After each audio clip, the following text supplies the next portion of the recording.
Hello world and welcome to mine.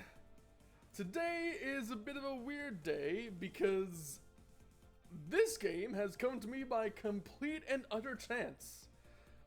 You see, I was originally intending to play something that was completely different, and I clicked on the wrong game, bought it anyway, and now we're here. And apparently, this here, Gloomhaven, let me turn this BGM down a bit so I don't have to talk quite so loudly. Let me just shut it off and go to the game audio. That sounds good to me. Right, so, this game is apparently kind of a strategic fantasy dungeon crawler sort of thing, which is based off a board game of the same name. And it's supposedly been out long enough that it has several campaign modes, a working multiplayer, and DLC, and yet I've never heard of it. Maybe because I haven't been paying attention to new releases these past couple years much. I've mostly been complaining about Halo Infinite. But today is not a day for Halo. Today is a day for Gloomhaven. So I hope you're all as tentatively excited as I am to see something totally new. I am going to go into... You know what? Since Guildmaster is first in the menu, I think I'm going to go in there. Also, there is apparently also a modding / workshop system in this. So if y'all ever decide to get this on Steam, you can look through some mods or maybe make some mods yourself if you got an eye for programming. And oh god, there's so many difficulty modes. Friendly, easy, normal. Have you tried the tutorials? No, I have not. Should I try the tutorials? I recall that Guildmaster was apparently made for players to master Gloomhaven's rules. Is that... Should I be doing the tutorial first? I don't know, I was kind of looking forward to getting my ass beat.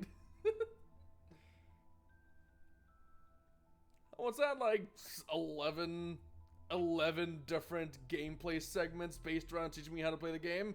I'm sure I'm sure I could pick it up as I go, right? Right? Definitely. God, we got all sorts of difficulties here.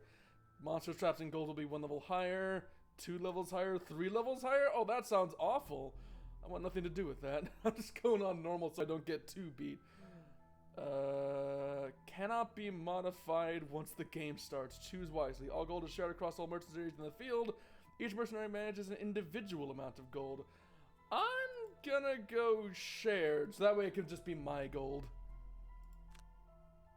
Enter a valid guild name. Wait, where am I entering a guild name? Oh, up here. Suzu's Merry Band. Oh, there's a character limit here.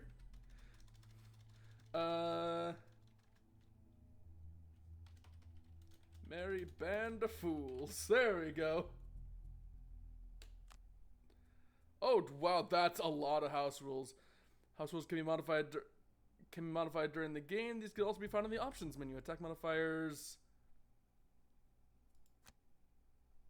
Ooh.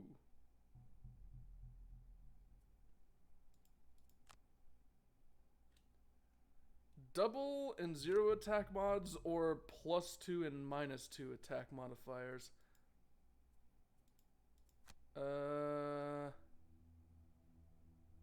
Enhance the Gloomhaven experience with extra content. Oh, hell yeah. Advantage, disadvantage. Can't roll a null modifier with advantage. So I guess... Okay, so this way... This would make it so that you still can't fail something if you have advantage. But this would make it so that even if you have advantage, you can fail if everything fails. So it's like kind of like D&D or other tabletop rules. Okay, I can get behind this. I can do that. I can handle this. A line can be drawn from the center or any corner of the attacker's hex to a center or any corner of the defender's hex without touching any part of a wall. Character's line of sight. A line can be drawn from any corner of the attacker's hex to any corner of the defender's hex without touching any part of the wall. What?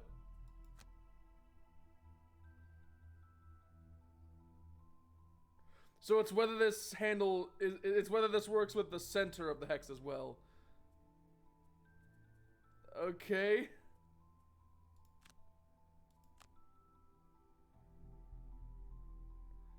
There are no enemies or no valid path to...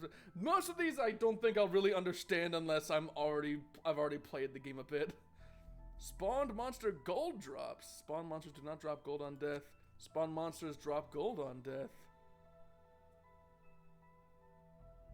Well, I mean, this just seems like a net gain to me. Why would I not do this? I'll take it. Full tutorial. Oh, I can integrate the tutorial in there. Ooh.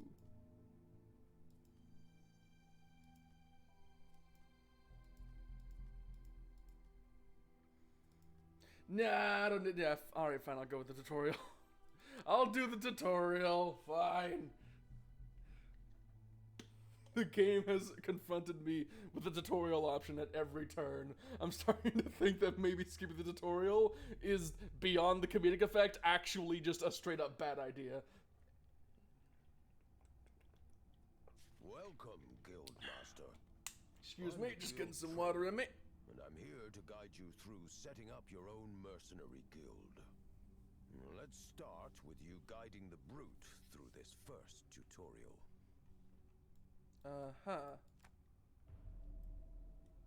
Oh, that is a very slow scroll. Oh my god. I'm gonna wanna change that. Hold on.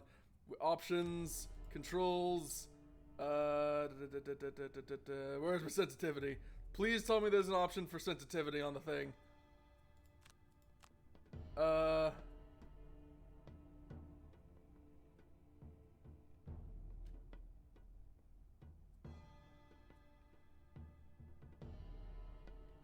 Wait, hold on.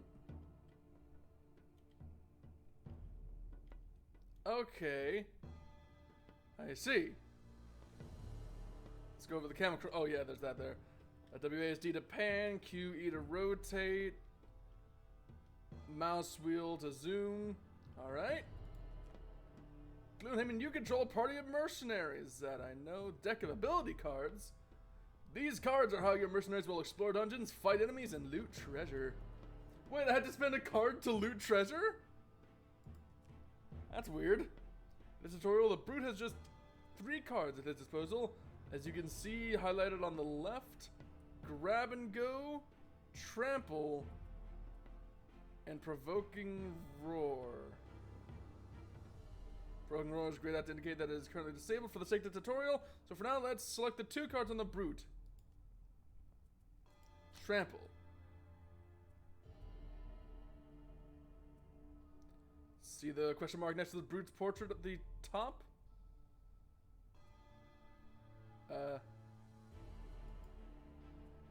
No, actually, I don't see any question mark. Oh, it's changed into a numbers. Okay. This shows his initiative. How the hell did you roll that? What's your dex gotta be for that? Number next to the first card you select determines the character's initiative for the round. Lower the number, the earlier the round and the character will act. Oh, okay. I was not thinking of that differently. Since there are no other characters visible right now, it will immediately be the brute's turn anyhow. Select grab and go. And selection. Now it is the brute's turn. Time to choose some action. Each half of a card represents an action comprised of 1 or more abilities. Get up to 2 actions. Any of the 4 card... Oh, okay.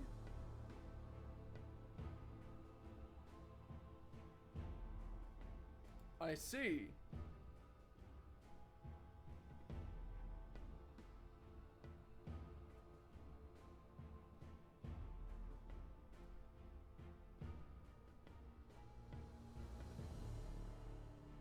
Here you can choose either the top half of trample and the bottom half of grab and go, or the bottom half of trample and the top half of grab. Oh, that's weird. Oh, that's weird, and I'm not sure if I like it yet. There's nothing for the brute to do in this room, so you'll want to proceed through the door to see what lies beyond with the move ability. Grabbing goes bottom half, lets the brute move 4 hexes, which is enough to get to the door.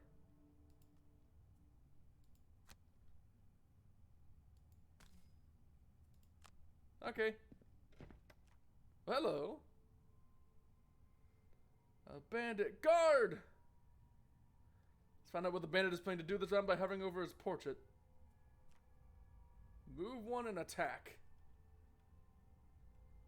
Monsters only get 1 action, but with multiple abilities.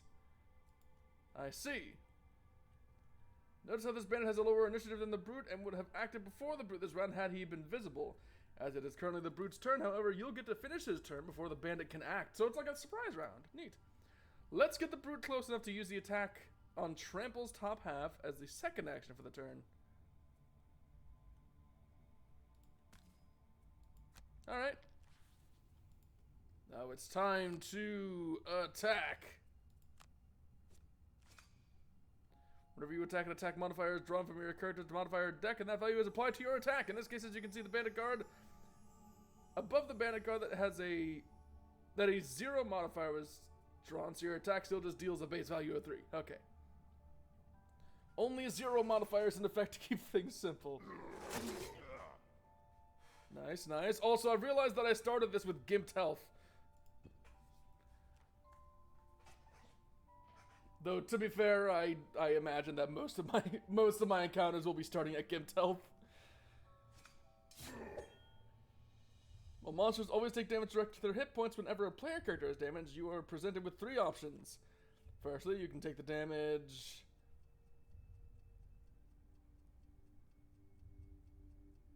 And if the character loses it all, then they can no longer act, okay? Secondly, you can choose to burn 2 discarded ability cards instead of receiving the damage. If you burn a card, it will no longer be recovered by resting. However, if you were to burn 2 of the brute's cards here, he would not have enough cards left to act the following turn, and thus would be exhausted. Finally, you can choose to burn 1 available card.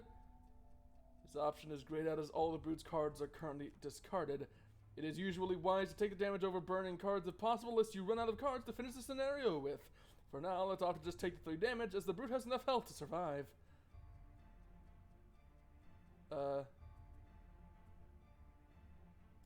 Okay.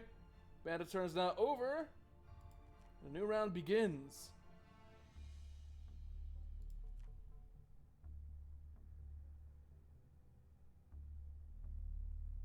I see.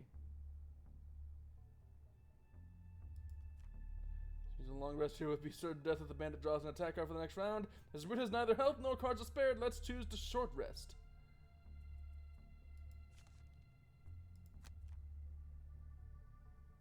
Grab and Go has been randomly selected as a card to burn. Okay. You can opt to redraw the random card to burn at the cost of 1 damage, but the brute has only 1 health, so it's not an option. Burn it. As you can see, Grab and Go is now dark red. It is burned and no longer usable. Yeah, going to the tutorial was probably a better idea. This is complicated. Trample and Provoking Roar have been returned to the hand and are available to use again.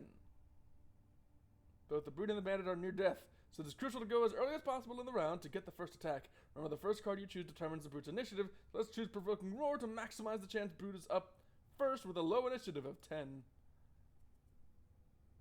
Yeah.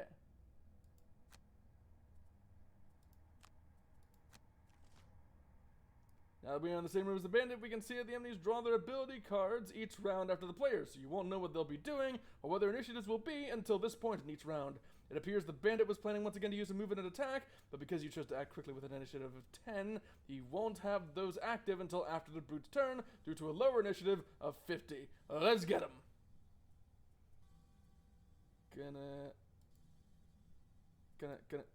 I wanna select the top half of Trample. Oh. Alright, I guess they're still limiting what I'm allowed to do. Let's hit him! You see that gold on the floor? The bandit left behind. To pick it up, you will need to use a loot ability. One important rule of Gloomhaven to bear in mind is that you don't automatically loot treasure unless you finish your turn on it. If you want it, make sure to pick it up before the scenario ends. Loot abilities can also appear on ability cards, but the easiest way to collect it here is to end your turn on the hex that contains the gold pile. But wait, looking for Provoking Roar doesn't have a move ability on the bottom half. So how can the brute reach the gold? This is where default actions come in handy. To the left and right of the central initiative value are two small default action buttons. Okay. That makes sense. So I'm not so limited that I absolutely have to use the specific abilities that are on a card. I still have these default actions that are mostly interchangeable. And skip the rest of the movement. End the brute's turn. Great work. Not only did you vanquish the lone bandit guard, you've even managed to pick up a few pieces of gold. Indeed I have, Mr. Trainer. With the basics covered, it's now time to introduce you to some slightly more dangerous scenarios. Oh no. Victory! Very, very closely guided and heavily scripted victory. Welcome to your first training mission. You've learned the basics, but now you must help the gravely wounded brute deal with a bandit archer elite, a stronger enemy with greater stats than normal. With only looks like he's single about to hit die. remaining, any amount of damage getting through will cause the brute to become exhausted. As such, you will have to avoid any incoming damage by burning cards. For the sake of training, the attack modifier decks will all be +0s. Your objectives to start are: take down the archer with a single attack. I see. So how much health do you have? 6? I can do that. So looks like I got a... Yes, I'll use the initiative from Shield Bash to get the attack from Overwhelming Assault. Oh shit. They got 14.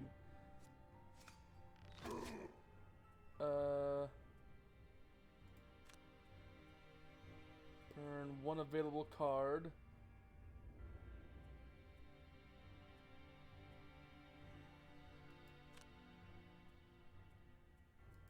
Burn, grab and go. Oh no. Alright, let me...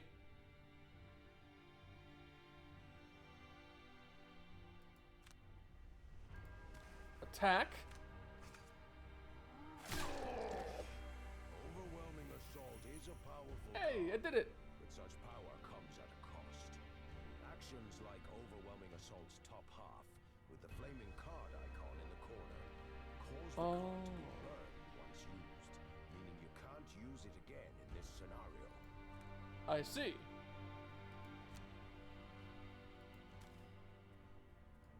So... how, I wonder, am I gonna get past all these bear traps? Can I throw a dagger at them? Good job. With no enemies left and before you rush headlong into that trap, you might want to heal up. Alright, so long rest.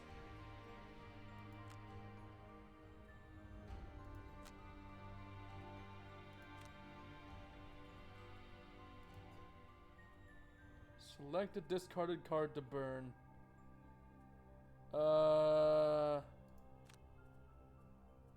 I'll burn Shield Bash.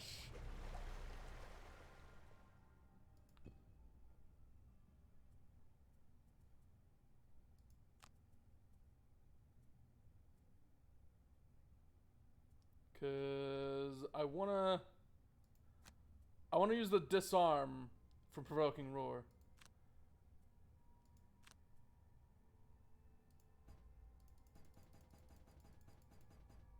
Oh, I can't.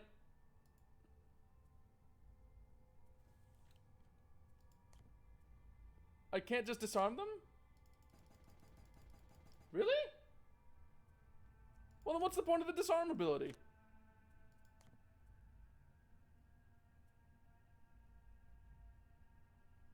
Alright.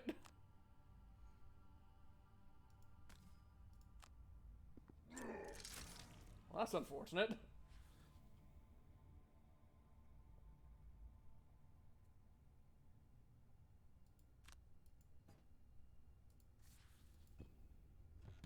Well, at least I got the loot, though. Boots of Striding. Add +2 move to a single movement. Oh boy, do I get that in the main campaign too? Or is that just kind of like an example loot? Oh, those boots of striding will come in handy next time you need a little extra mobility. Right, on to the next part of your training. Okay, okay. Let's see what else you got. What other kind of devious machinations of old have ye for me to this? Oh, God. You've learned about the basic attack and move abilities, but this time we're going to use some abilities with additional effects. Can I disarm them? A move action with a jump effect will help you here. Jump allows you to cross tiles containing obstacles or enemies, and even move over traps without triggering them, provided you can reach an empty hex to land on. Those boots of striding you picked up last time can be used to increase a move ability by 2 hexes. You don't have the damage to take her out in one go, but if you act fast, you can apply a disarm condition to her before she can attack. Disarm is for enemies, not traps. Okay. I see.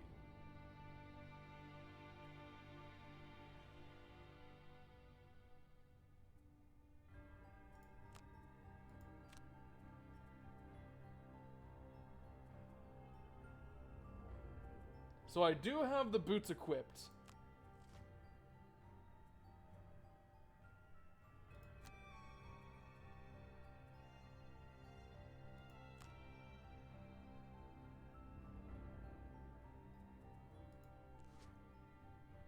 There we go. There we go.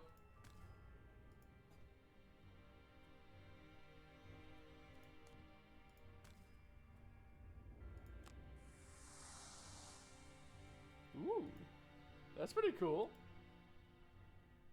And then that's blocked. That's all blocked, so I can't go over there. So skip the rest of my movement and attack you.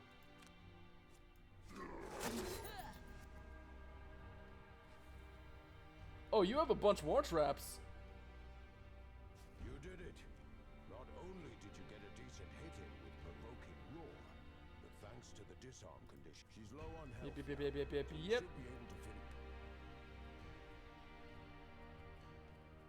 I am very low on cards, it seems.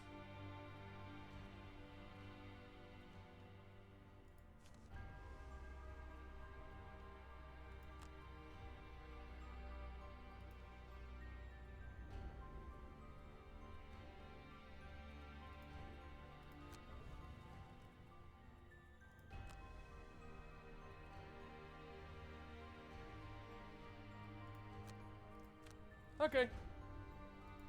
I think I'm beginning to understand.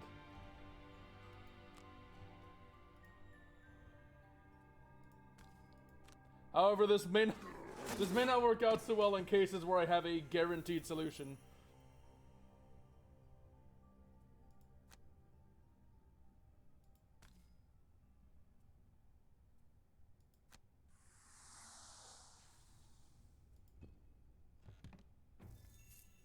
Ooh, minor healing potion. That looks extremely unpleasant to drink.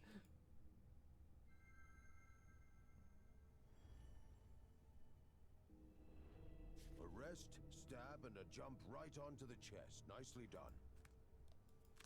And there we go.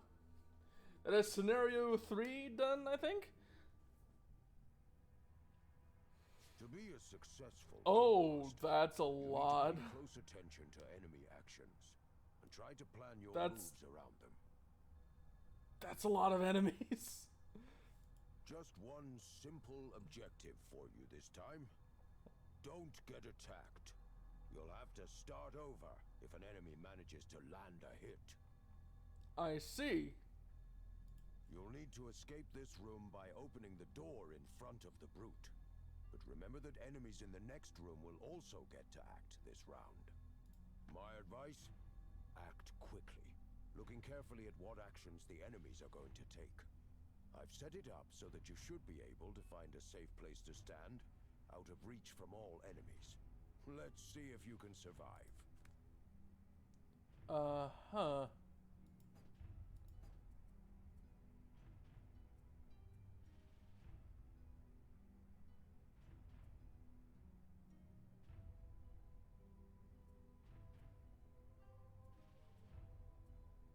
So definitely want to go with the biggest initiative I can manage. The slimmest initiative I can manage, right?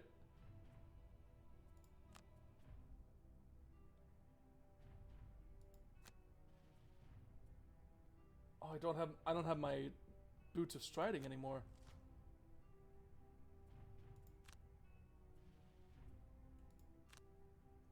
Okay, first off,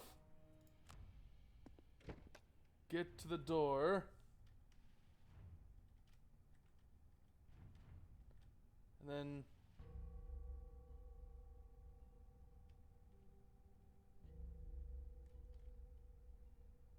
oh, I can't get to him. I can't get to him.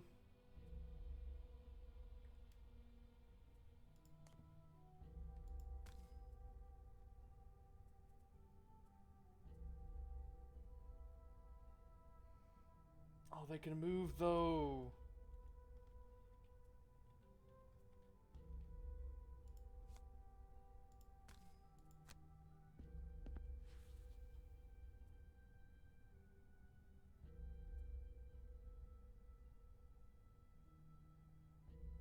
I should have picked up something different. Screw it.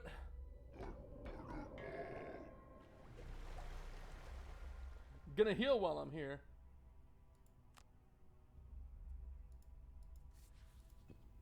Please. Please no. Remember that newly No! still get their go this round in initiative order. You got hit. Damn. Alright, retry. Looks like the smallest number there was like 44, so... To be a just what you'll need my... I don't have anything else that would work that well.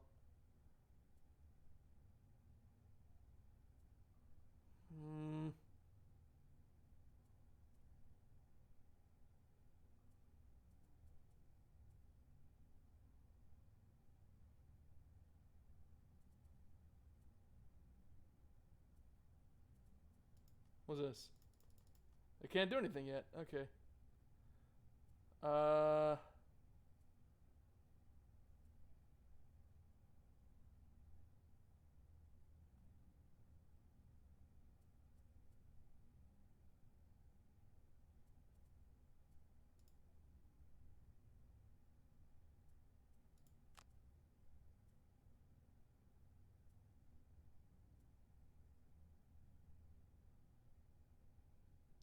Ooh.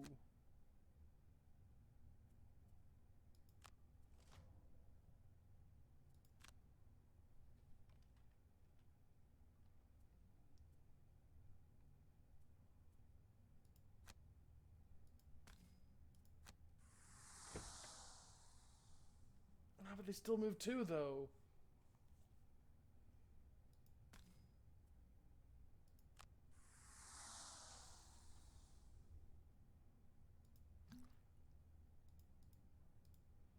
I can't hit anyone from here. So... So what do I... I'm confused.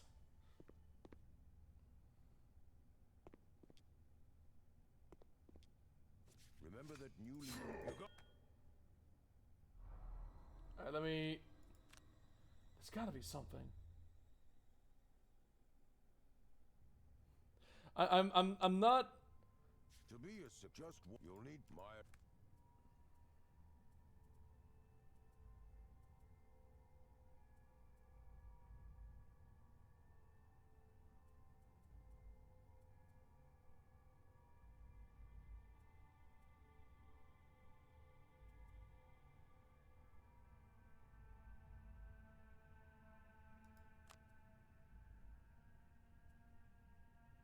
So...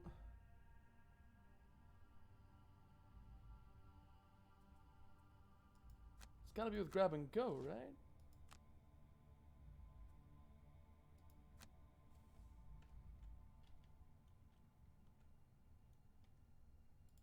So, head to the door.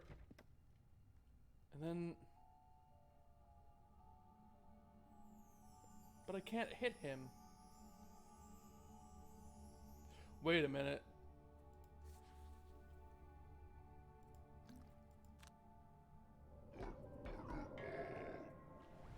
If I stay in this doorway... Don't tell me this works.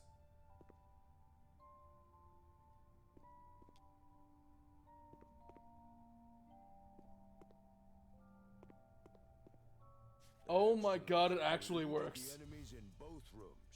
Just one more round of bandit dodging to complete the mission. You'll find it tricky to locate a safe space this time. Perhaps you... I should have taken...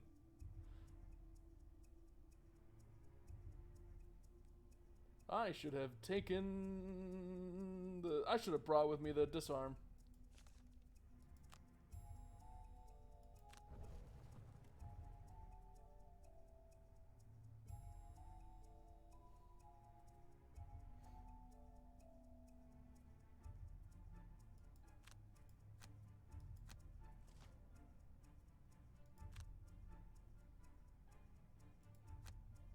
I can't move yet.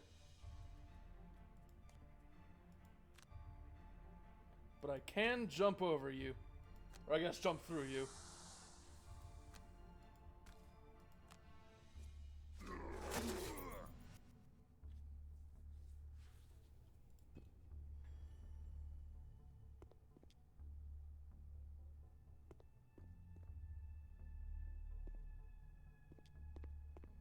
Now they're all crowding through there.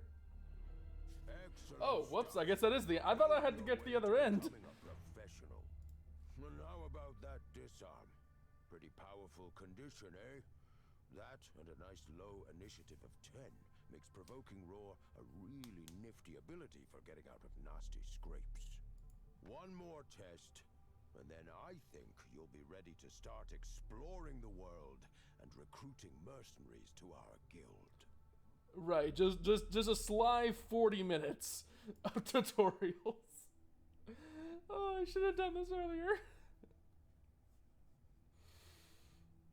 Let's talk about attack modifiers. Oh? So far in your training, characters have always drawn a +0 attack modifier, meaning their attacks have always dealt the exact damage value specified on the cards. I see. This is not normally the case. In real scenarios, for each attack, the character will draw an attack modifier which influences the damage dealt. These can increase the damage by +1, +2, or ×2. Decrease by -1, Okay. -2, or ×0, or leave the value unaffected, as you've seen with a +0. I see. You can see the contents of a character's modifier deck by hovering over any character. Note that unlike player characters, all monsters share a single attack modifier deck. And player characters do not. For this training scenario, these archers have just 2 attack modifiers remaining in their decks, ×2 and ×0.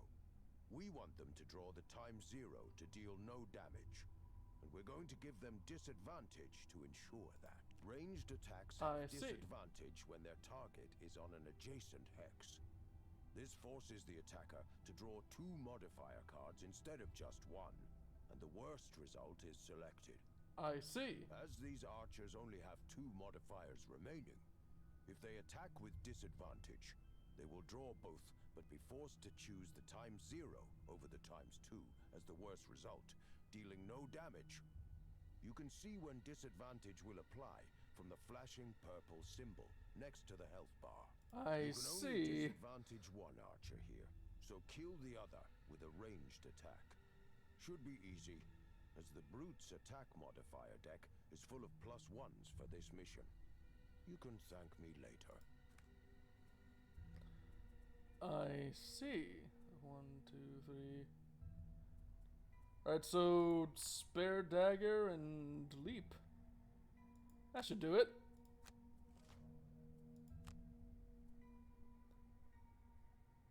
So... Okay, first off, move over to you.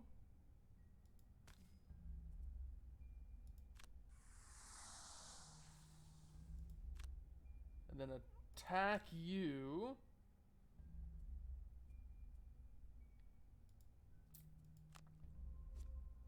Throw a dagger. There we go, that's 4 damage. And now you won't be able to shoot me unless you go away. See how she drew both the ×0 and ×2 modifiers? You also Yep. how your final... This I understand. Take a short rest. Burn the leap.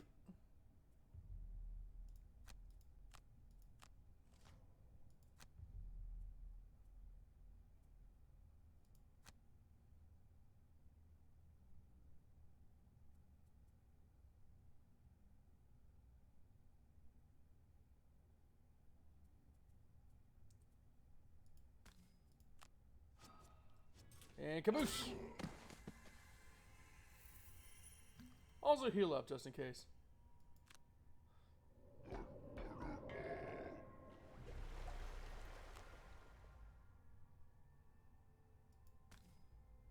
Gonna head right on over to the treasure chest, get me some of that sweet loot. And there we go. Hey! Heater shield. That'll be pretty nice. Lord knows I'm gonna need the defenses. Nice. A heater shield should help you soak up some damage. You've finished your basic training missions. And there we go. I look forward to seeing how the rest of the game gets significantly more complicated.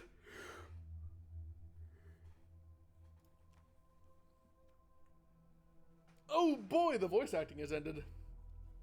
Hey, not all of us particularly care to be experts at stabbing people. Here, excuse me. Greetings, Guildmaster. I am the humble merchant of your fledgling guild. I deal with the important aspects of running the guild. In other words, money. Which, might I add, is sorely lacking at the moment. All you can see right now is the world map. You probably noticed it looks a bit barren at the moment, and well, I got some good news and some bad news for you. The bad news is that the realm has been overrun with all manner of unpleasant monsters. Rogue bandits, wanted undead, dark cultists, you name it. Good news is that you're going to help us restore the routes back to the other settlements out there, hidden in the fog. Before we can do anything about that, however, we'll need to get some mercenaries on the guild roster. Let's start with actually recruiting the poor old brute who's gotten himself into a spot of bother. Again. Yet again, the brute finds himself in a precarious situation. Got him out safely, and he'll surely join the guild. Alright, let's do it! Gonna get some water in me first, because that accent is gonna take some effort.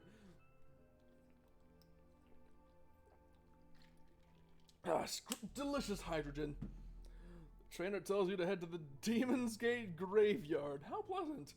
And there you find a mausoleum with a smashed-in front door. Walking down the steps into the gloom below, you follow a trail of broken bones until you hear the sounds of battle. Entering a chamber, the badly wounded brute is facing off against a number of undead. Let's do it! Neck's a bit stiff today. Ooh. Let's begin looking more closely at what each individual character can do. In this scenario, Brute has 2 level 1 living bones elites to deal with, which means their stats are greater than their level 0 counterparts. Monster stats are combined with the base ability card, drawn for the monster class's turn, resulting in the cards you see when the monster's cards for the round are revealed. Noob? What do you mean, noob? Also, this does not count as TNT. I know it doesn't. I know it doesn't. I'm lonely. I don't have a roster of players yet. Also, I need to do a lot more studying. before I can DM something. But someday in the far future, I want to do something big. I want to do something tabletop-ish. Monster stats are combined with the base ability card drawn for the monster class's turn, resulting in the cards you see when the monster's attack cards for the round are revealed. So expect them to move a bit further and attack a bit harder, especially as they are elites. Note how they both have an innate shield 1 effect indicated by the hexagon. Each point of shield prevents 1 damage from incoming attacks, so it's like XCOM armor. However, the amount of shield can be ignored if targeted with an attack with Pierce. Foxy, Gabe, and Mushi. Perhaps not immediately. I have it on good authority that these living bones are going to attack more than once each time. If you're low on cards, you are low on cards and won't be able to afford to burn any cards, so surviving here will require some shielding of your own. By the way, while these enemy shields are an innate persistent effect, normally active bonuses granting abilities such as shield are accompanied by a round or persistent duration icon. You have 4 right there.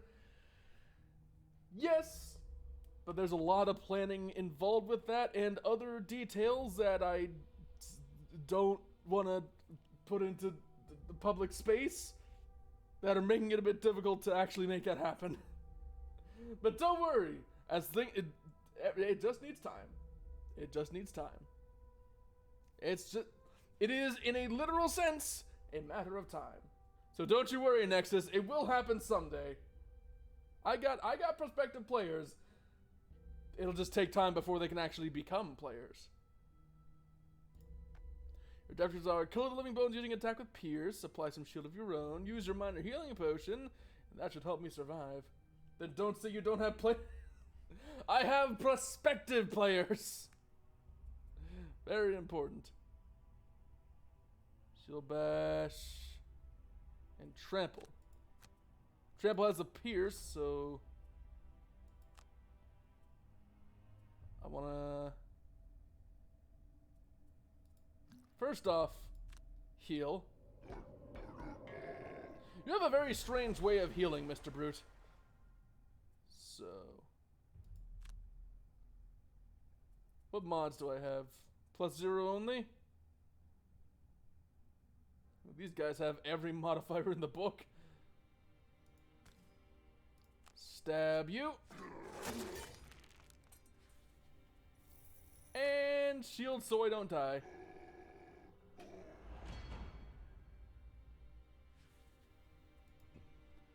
And the turn, let's do it. Hit me! Ow. There we go.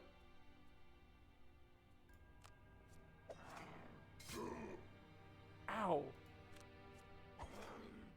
Ow! Why are you hitting so many times? Nevertheless, your shield prevented enough damage to keep the brute alive. Kill the remaining living bones. Good luck, he's a tanky one. Perhaps we can use the old push and trap combo. Note that shield only prevents damage from attacks, but it doesn't do anything against direct damage, such as from traps. First off, I need to rest so I can actually get more cards. Alright, goodbye, Trample. You were a beloved one, but alas. Ooh, this could be a fun combo.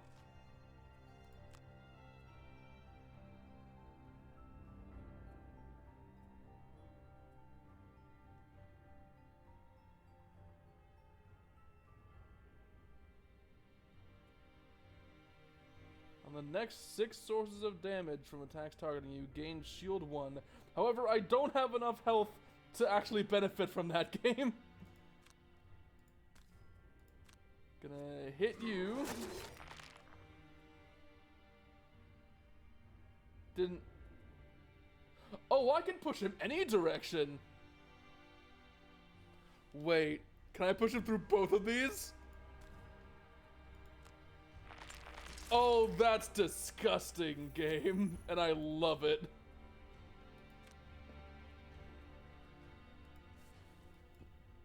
That's brilliant. I actually really like. I could just combo them through like 2 different traps. Save the brute yet again. He decided that venturing alone is not working out for him. Gee, I wonder how he came to that conclusion. The brute sure can soak up damage well, but he's not the most mobile. That I am aware of. Having ample funds is going to be of the utmost importance in getting this guild off the ground. You know anyone good at gold acquisition?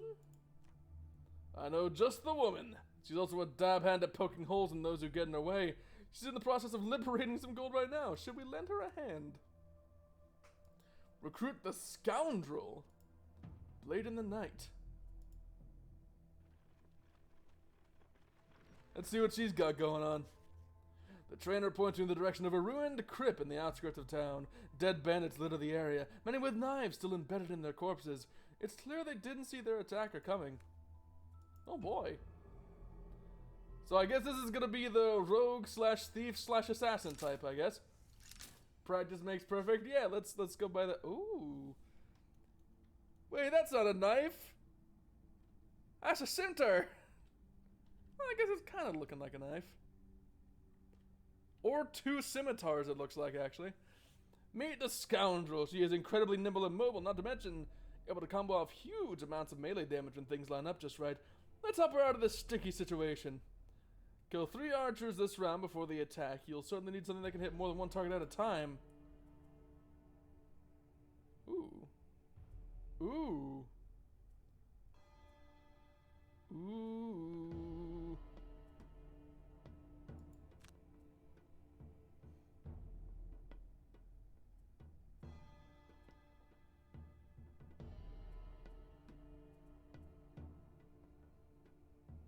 Wait, hold on. Gonna short rest, that way I can get the swift bow. Except that's not more, except that doesn't let me. Oh, that's the top, not the bottom. For the top to the bottom, bottom to the top. Oh, stop!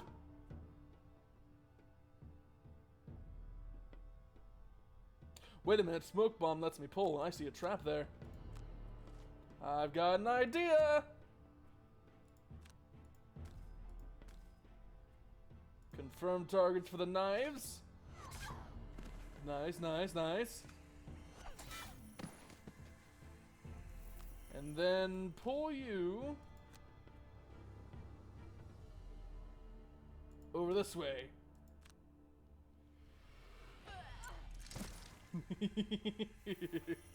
I'm rude, I know. Feels good picking out multiple targets in a single turn, doesn't it? One last objective. Loot at least 5 piles of gold this round. Tip for you, sometimes the top half of a card allows you to move too. Loot abilities, pick up all the gold within the radius specified by the values, so if you can work out where you need to stand to get looting.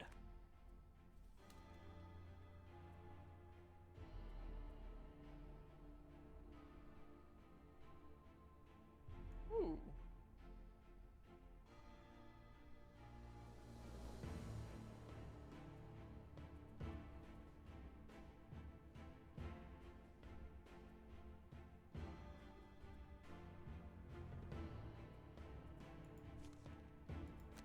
Alright, let me get another card. And then...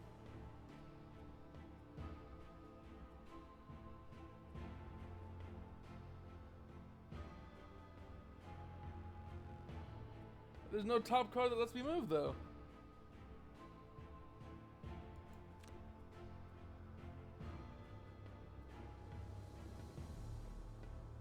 What does that 2 mean? I don't know what that 2 means.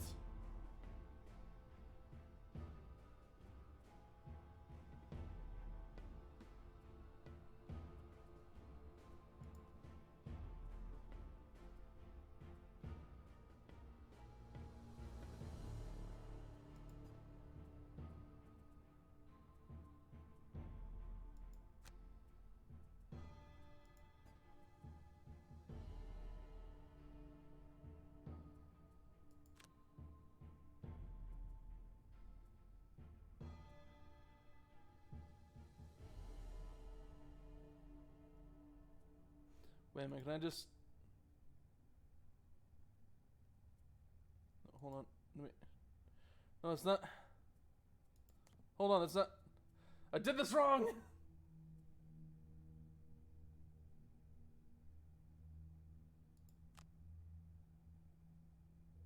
I did this very incorrectly. Hold on.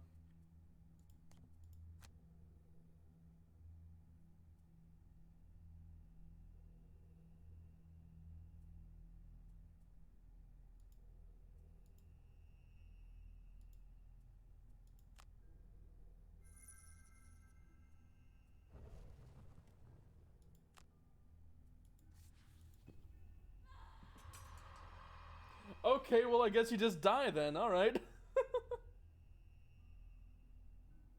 Goodbye, scoundrel.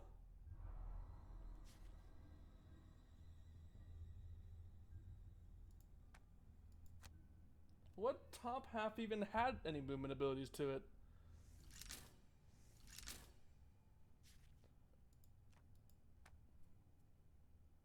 Okay, so... throwing knives and smoke bomb.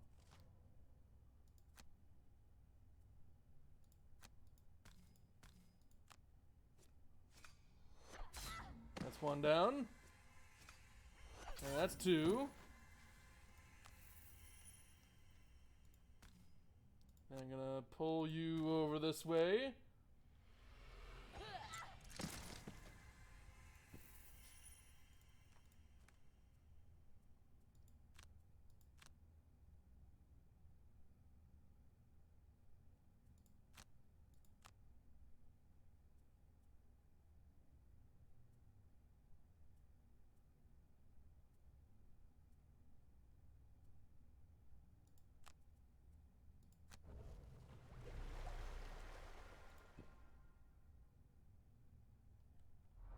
What? How am I gonna get the... How am I gonna get the card back if I don't rest?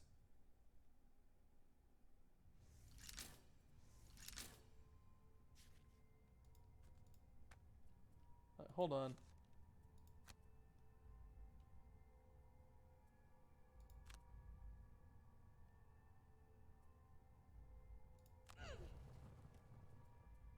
Okay.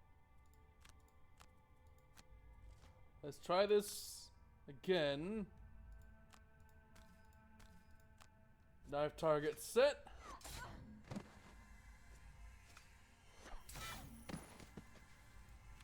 And then bring you to the trap. Okay.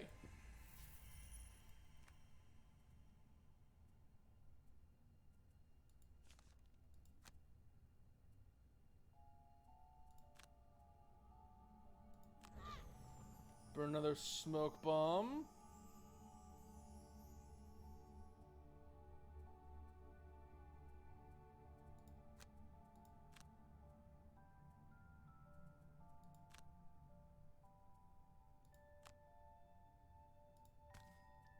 Bring you over here.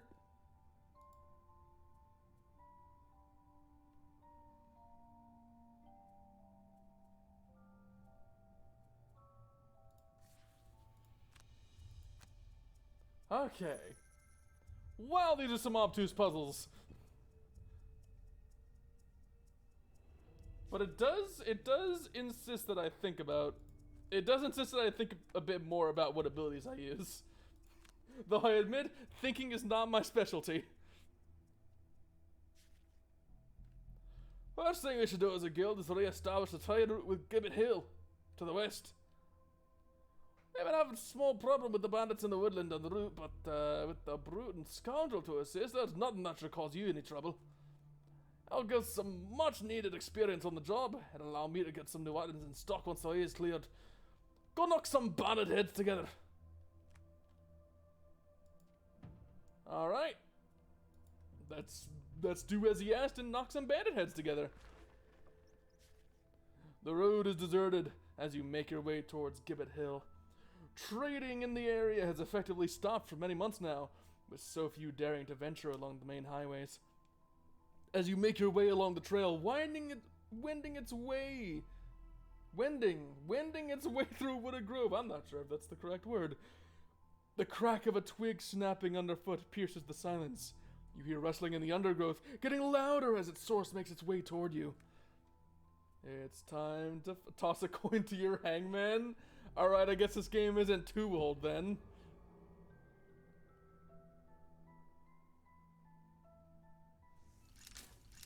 I guess it's recent enough to make Witcher jokes.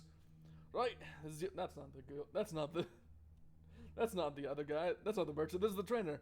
Right, this is your first proper fight. Looks like 2 clearings with a couple of bandits each. Just remember what I've taught you, and don't enter the scented clearing until you're ready. You can change your character's starting positions this time by clicking the white hexes, so choose a formation that suits you before starting your first turn. By the way, if you're struggling to make out objects and enemies in the undergrowth, you can press tab to highlight them. You can also see the turn order of monsters in the same way, of the same class this way. They will all get the same initiative from the card drawn for their classes, but the actual order per monster on that class's turn is determined by their ID numbers. Lower numbers act first. Ooh. I see.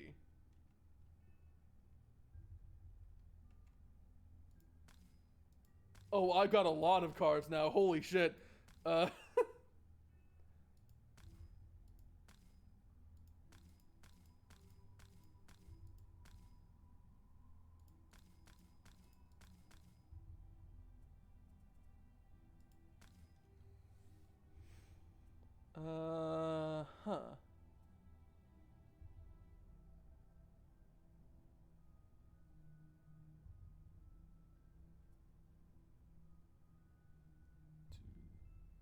3. 1, 2, 3, 4. How much health do you have? Exactly 4? No idea what your initiative is, though.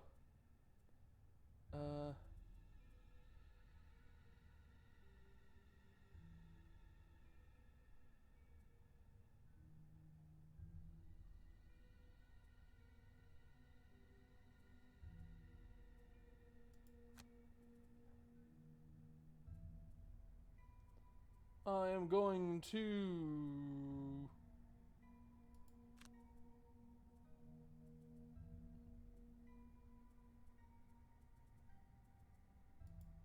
Okay, so I gotta select cards for everybody.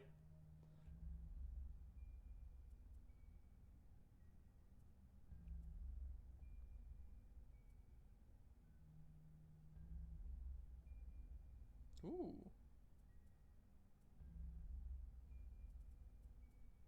Throwing knives. Do I have something with good movement on you? Oh, yes, I certainly do.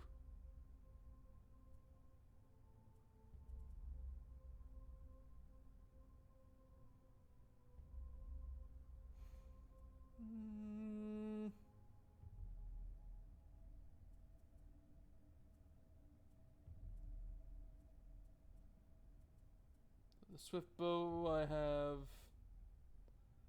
range of 4 on that. And then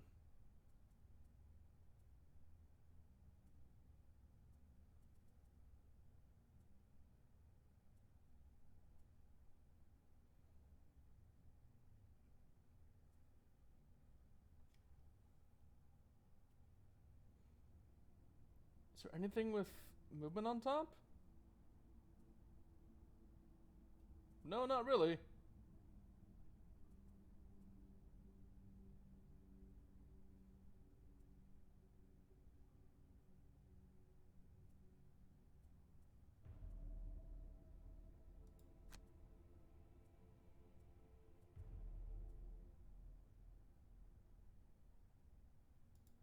Though I can pull you.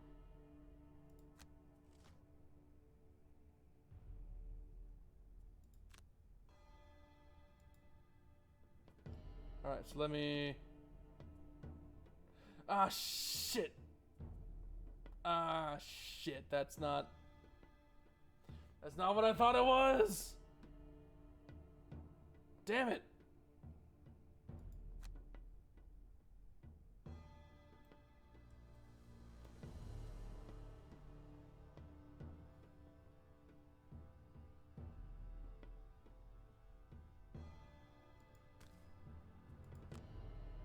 Whatever, I can still attack you.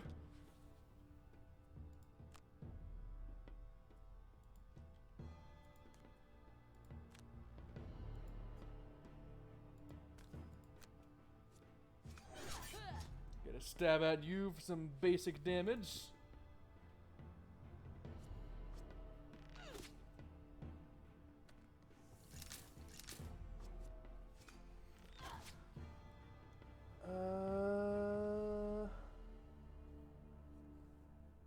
Take damage.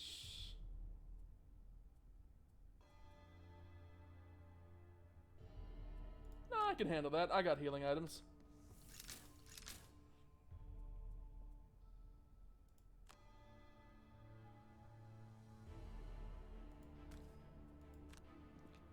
Let me shift over here.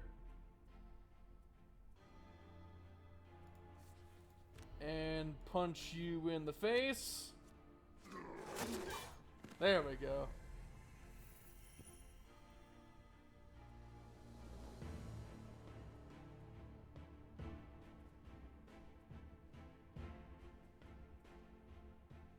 First off, let me see what you got.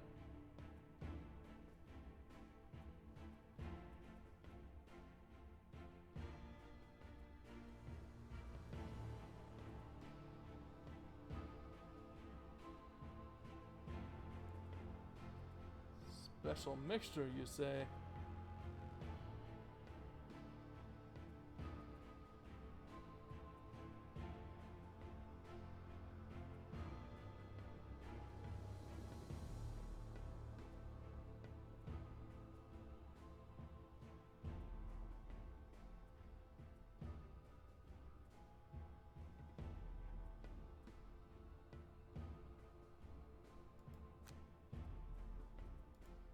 No, not that one. Aha.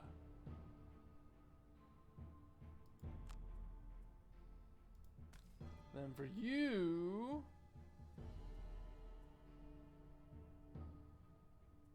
I wanna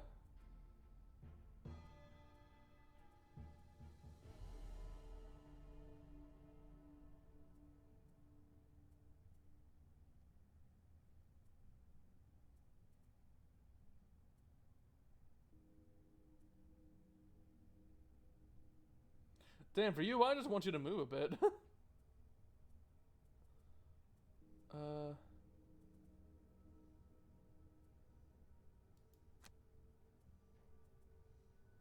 I guess.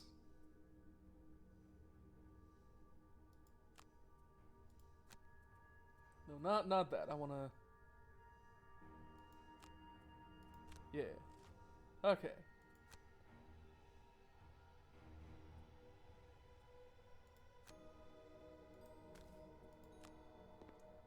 For movement, skip movement, then attack. Give him a stabby stab.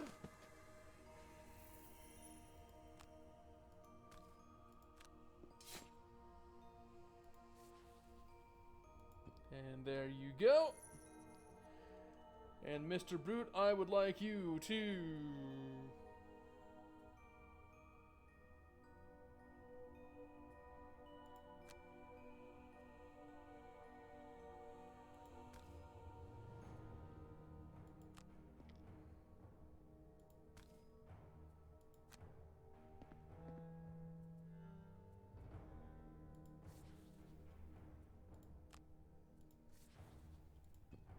and skip the attack.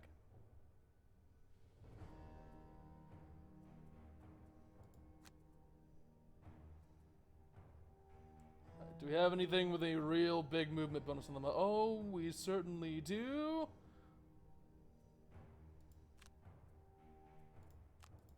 Wait, hold on. Yeah. Oh, yeah.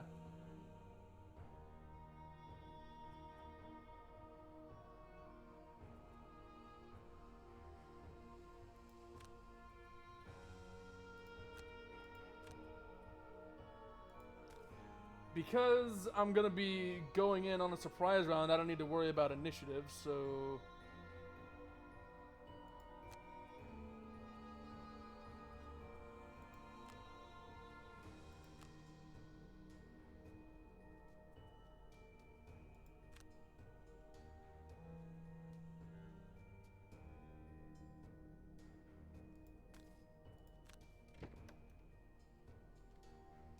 So I can just do this.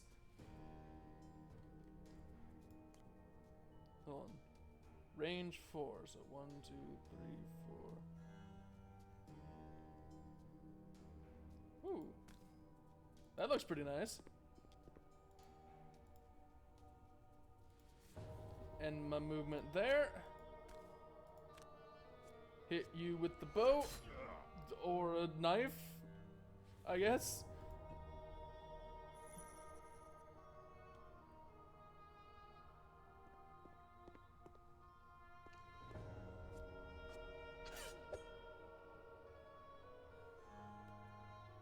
Did not realize that was how surprised I was. I thought everyone would get to take a turn, but I guess it's only whoever is currently in their turn. Okay.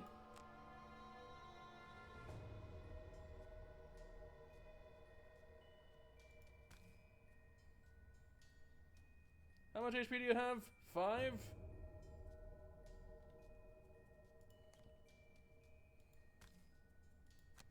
One, 2, 3, 4.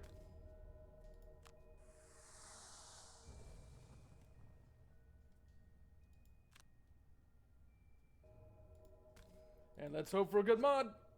Yeah! Precisely what I needed.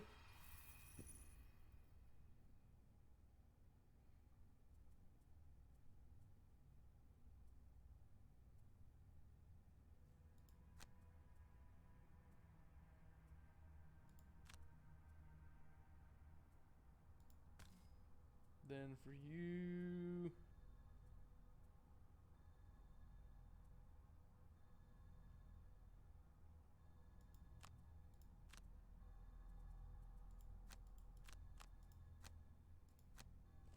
For you, I just want to focus more on moving. So...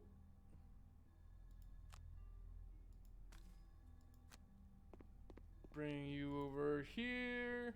Skip the rest of your movement. Heal yourself for the sake of it. Because might as well while we're there. And your turn. And still get to keep the healing potion. Then for the brute, I am going to ram this sword through your chest.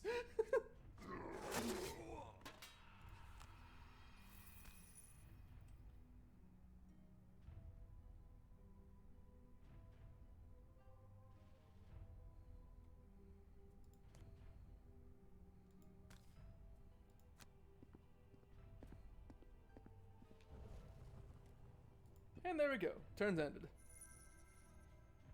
Got a bit more gold from everybody. And there we go. Return to the map. Seems like a productive outing on my part, if I do say so myself. Unlocked Gibbet Hill. Ah, the joyous sound of gold coins in the pocket. But what to invest in? Perhaps I should get some minor mana potions back in stock. It's about time you learned about the fundamentals of magic. I know a spellweaver who should be able to show you a thing or two. And last I heard from her, she was researching a stone circle in the forest nearby Gibbet Hill. With all these monsters about, we ought to check she's okay. Alright, let's take a look at that. Wait, before I do that, where's the save button? I don't see a save button. Never mind. I was gonna save just in case, and then I realized there was no save button. Whoops. Whoops. Whoops. Asking around in Gibbet Hill, you were directed down a forest path towards some long-forgotten ruins. As you reach the clearing, you hear commotions ahead. It seems some bandits have cornered an orchid woman. Is this who you have been told to find? Well, whoever they are, they apparently have a taste in, Stonehenge.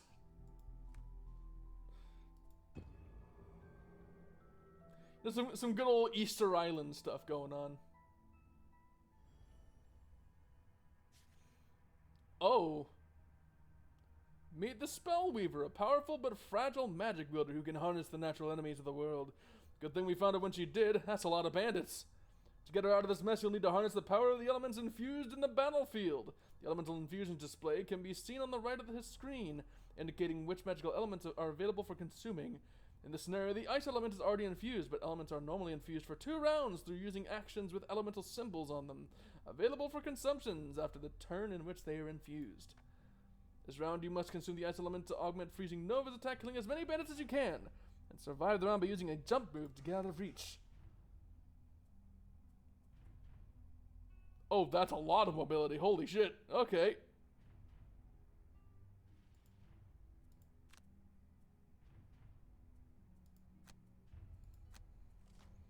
Let's do it.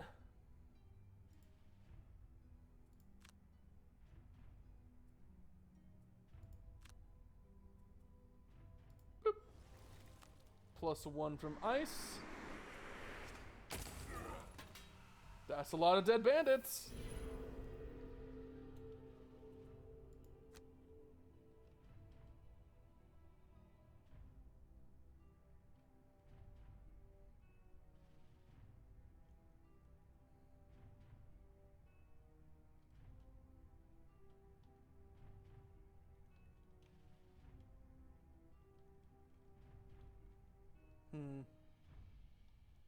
Raid incoming. Welcome to my world.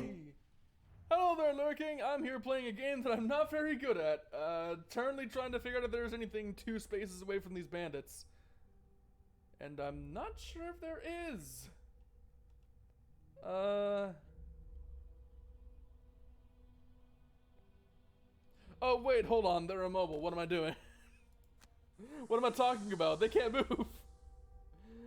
Very much robo voice announcer.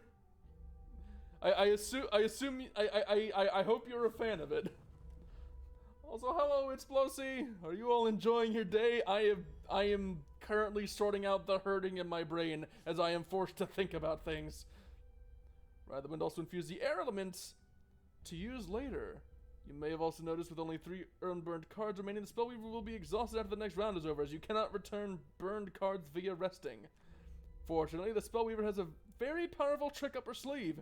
Many of her powerful cards may burn after usage, but the top half of the Reviving Ether allows her to return all of her burned cards to her hand. Getting the timing right on this one-time recovery per scenario of all burned cards is key for using Spellweaver well. Kill the remaining bandit guards. I see. Oh my god, Powerpuff Girls! Didn't know you had them. I don't know. Oh, referencing the emote in chat. Okay, I was confused for a moment. Oh, no, I'm not gonna burn the ether. That's the one I need.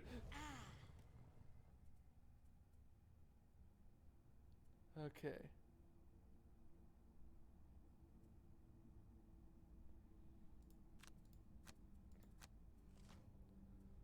Okay, I got the initiative. So which Powerpuff Girl are you? It has been so long since I have even seen that show that I don't think I remember any of their names. I'm the professor. Which Powerpuff Girl am I? I'm the professor. No, I'm Mojo Jojo.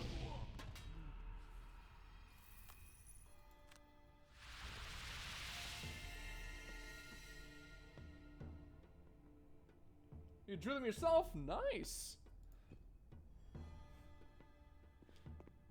There was a time when oh, what are you doing?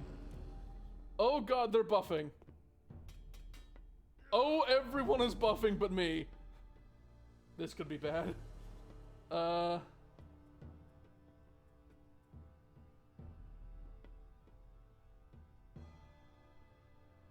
Wait a minute. Wait a minute. Dark elements. Anything I can augment with the dark element? No? Well, it's a good thing I don't need to. Let us ride the wind into battle. Y'all think you can just buff and there'll be no consequences? Y'all should have pulled some knives on me when you had the chance. Freezing Nova, let's go. Oh god, he's still... Oh no, I think I just killed myself. No! Hold on. Burn 2 discarded cards.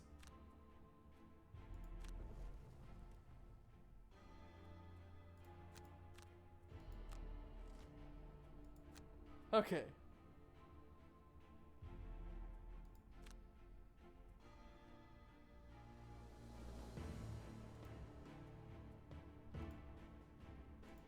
Then +1 attack from having any element. There we go. Is this game new? No, it is not. It's been out long enough that it's got like DLC and such. Let me see. Let me see exactly what the release date was on this. Let me check the store page over on Steam. Hold on. Oh. It's not. Actually, it came out like a solid year ago. October 20th of 2021. So let me just saunter over here and pick up some coins. But, yeah, Gloomhaven, based off a board game I hadn't heard of until recently, and honestly, it's a pretty cool piece. I'd say go ahead and check it out if you're interested at all, but, wow, for once you're not playing a game that came out 3 to 4 decades ago? Excuse me. I'm pretty sure the oldest game I played on this is, Combat Evolved, and that came out 22 years ago.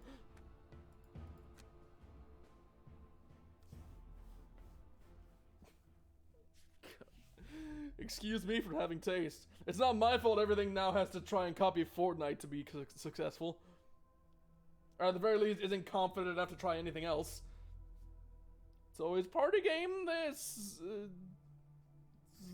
sandbox multiplayer. It's not even sandbox multiplayer, that. It's like interchangeable game modes, this, battle royale, that. No, give me something that makes me think for once. If you can't tell, I like this game. I like the game. It's hard for me because I'm not used to having to consider what I'm doing. But it's a fun kind of hard. Don't take that out of context. That's the elemental schools of magic covered. Perhaps we should do with recruiting someone who understands high-tech contraptions and such. I swear there was a quarrel tinker around messing about with a power core or some other artifact in the tavern not too long ago. I like turn-based games, I like JRPGs. Well then, you have got quite the library on hand then, don't you? Because there's the entirety of the Tales series I've yet to touch. I have them all, I just haven't played them. I'm saving them for a special day.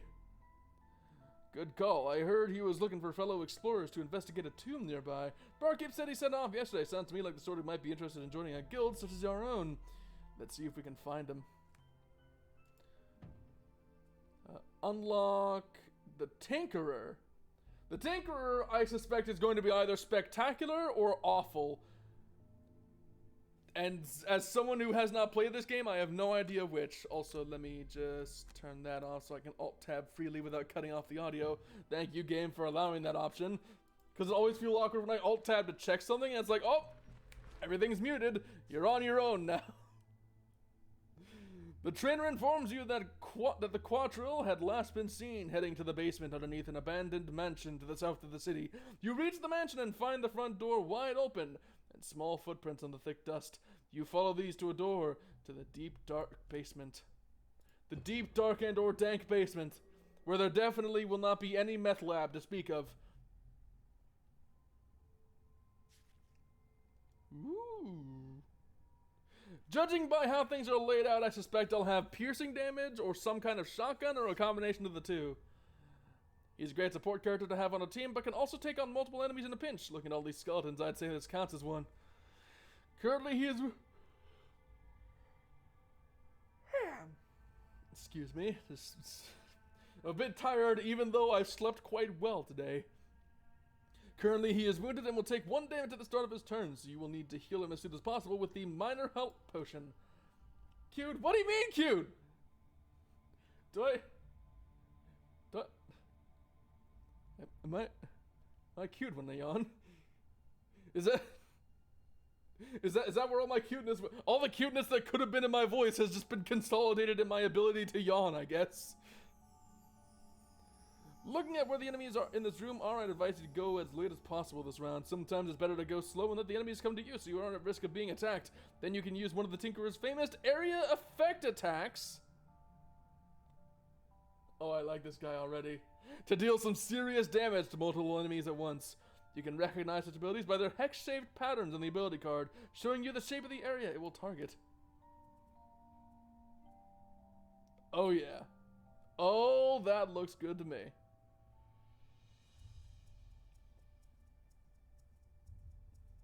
Ooh, and I can poison them. Wait. Hold on. Hold on, wait. Can skeletons take poison damage in this game? I don't know.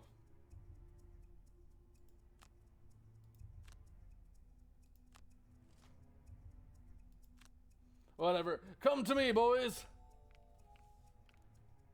Yes. Yes. Yes! Oh, look at that perfect layout. Oh, look at him go! Look at him go! Gonna tank that damage, but I'm gonna heal immediately after.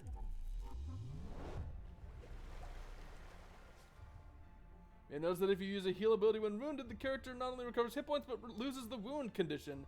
Healing can also remove a poison condition, but in that case, you will only remove the condition and regain no hit points. Ooh, so poison can gimp healing abilities. I see. Also, why can't I...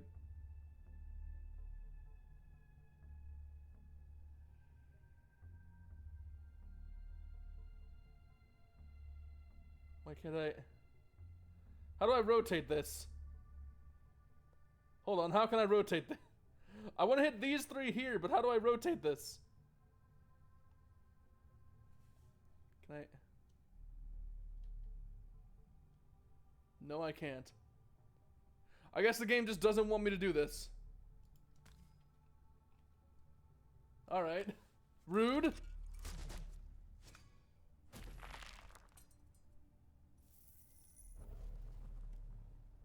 And I am going to... I have nowhere to flee. I can't actually move away. This is bad. This is awful.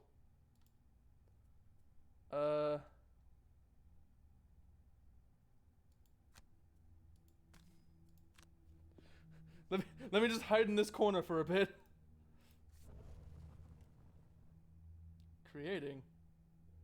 Oh, neat. That's for the Spellweaver thing. Oh. I died. I faded to dust instead of being allowed to use the next turn. Okay. Right, thank you for not letting me just rotate the thing, game. I could have gotten 2 kills there if you let me.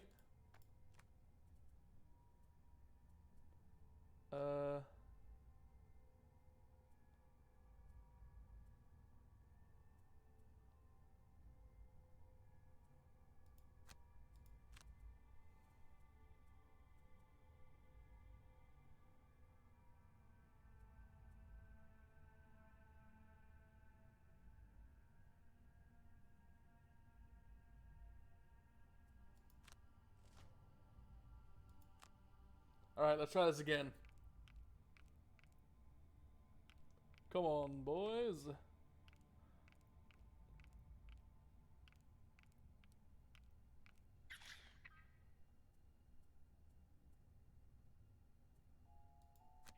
Receive the damage. Heal up.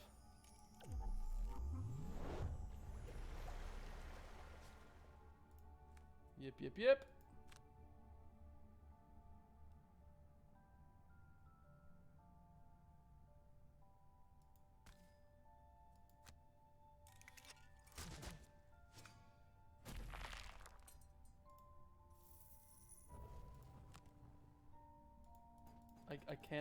I can't.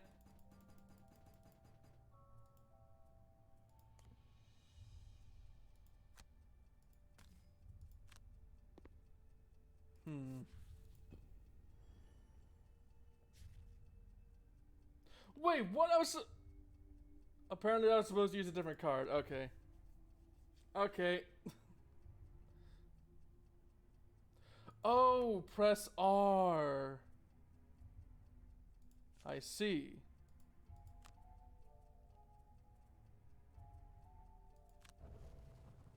So apparently I was just supposed to move right instead of moving left. GG.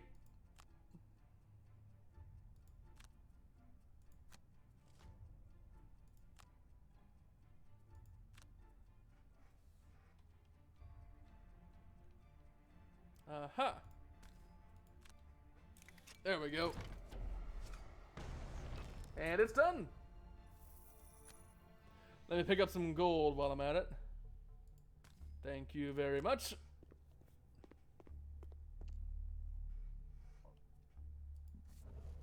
And there we go! Tinkerer is ours!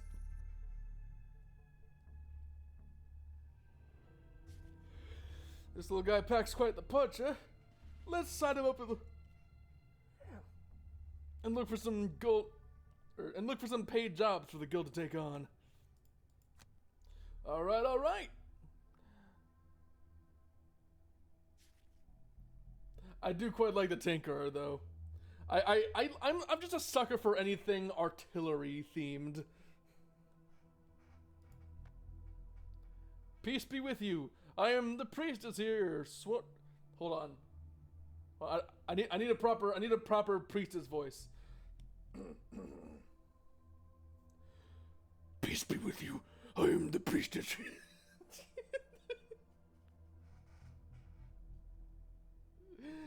You know what? Screw it. Let's go with it. I am the priestess here, sworn to the sanctuary of the Great Oak. I thank you for meeting with me, as we at the sanctuary are in dire need of assistance. You see, the holy crypt in the catacombs beneath the sanctuary has been broken into and defiled by deranged cultists, raising hordes of undead to do their nefarious bidding. I beg of thee, please help us rid of this menace. All too common an occurrence these days. Anyhow, sounds like an opportunity to try our two latest recruits together. Get to it. Oh boy, which means it's time for plenty of AoE damage. I'm excited for this. The Keeper beats you at the edge. Why am I so tired? Maybe it's because I'm talking so much and I'm low on oxygen. At the entrance to the temple, where many of the acolytes look fearfully towards the building, she explains that portals have opened to the crypts, and that although they have a holy symbol capable of closing them, no one is brave enough to enter the crypt. She gives you the artifact and explains, you will need to remain in the crypt for some time, and then the symbol will close and dispel the portals. Good luck. She actually... Oh, wait, no, that was a voice line. You will need to remain in the crypt for some time, and then the portal will close and dispel the portals. Good luck. She ushers you forward. Let's do it. Also, what are you? Living corpse? That sounds like fun.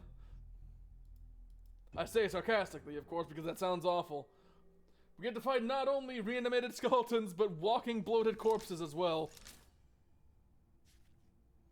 That's just a boomer out of Left 4 Dead. Alright, it's a hammer dude from Dark Souls 2.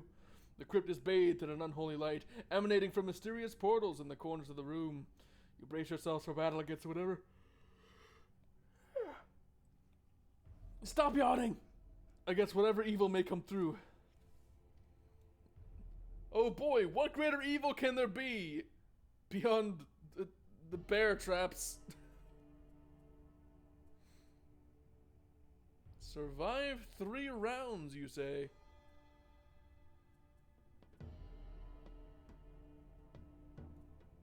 You have a lot of health, my good man.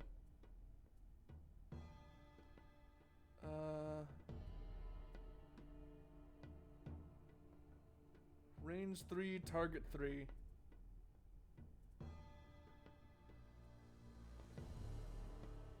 What's your movement look like? 2. And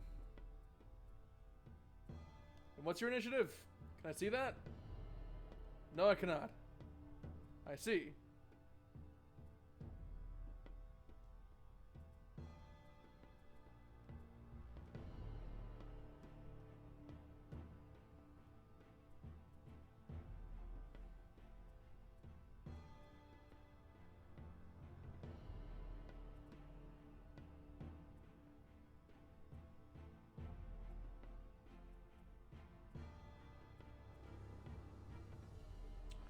So this gives me 3 potential targets, and it's fire damage. So what I want to do is find something with movement on top. I don't have anything with movement on top.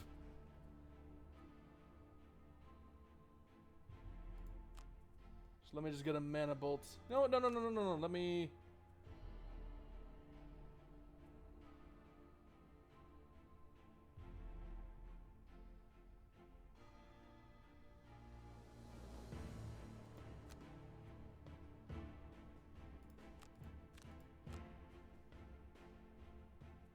You know what? Yeah. Let's stock you up with the higher initiative, so that way you can... hit things after they move a bit.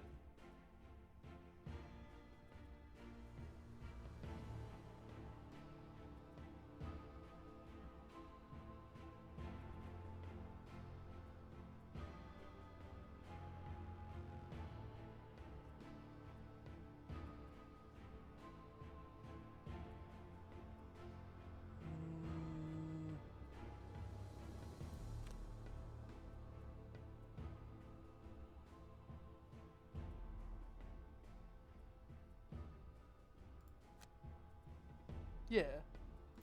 Yeah, that looks good to me. Okay, first off, I can't actually... God damn it.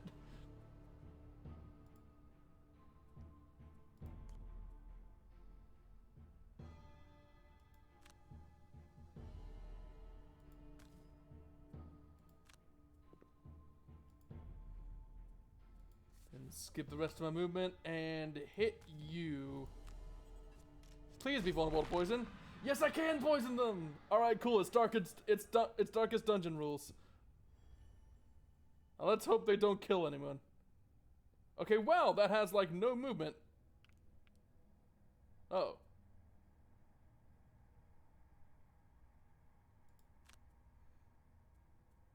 They did not move quite as drastically as I expected they would. Let's take her over here. And then hit everybody with the fire orbs. +1. Nice, nice. Hit you. Hit you. Hit you. Everybody gets set on fire today. Okay. Ooh.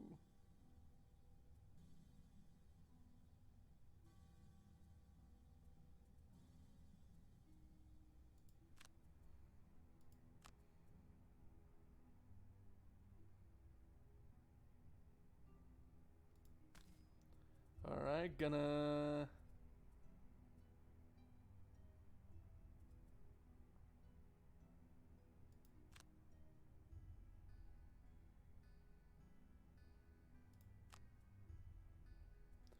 So, reinvigorating elixir is... Oh, it recovers all of them. Oh, that's a lot. Alright, hold on. Hold on, let me...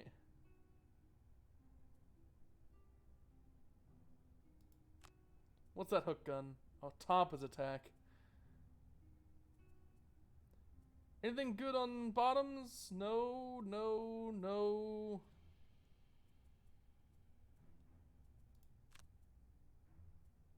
Let's go energizing tonic.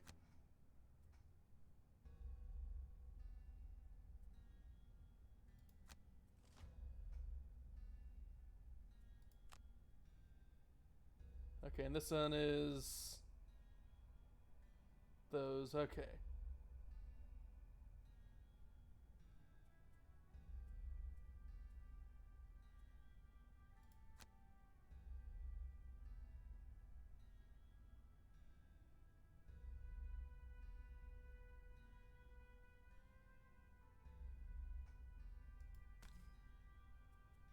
Move you over here. Gonna skip the rest of that movement and pull you.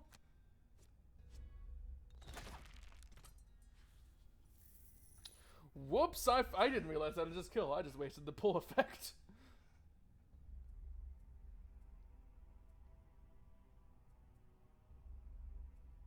Okay, gonna move over here.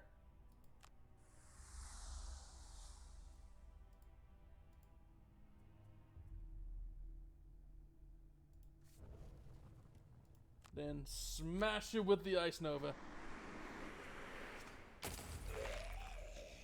That did not do as much damage as I'd hoped. Oh no.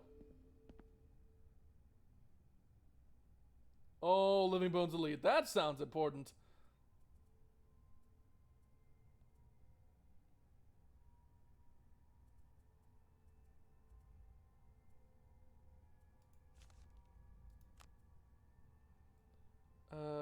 Let's burn that.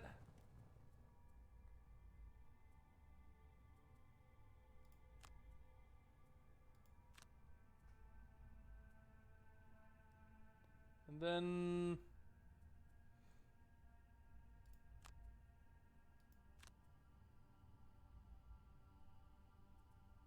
oh, that'd be a waste, though. Ooh.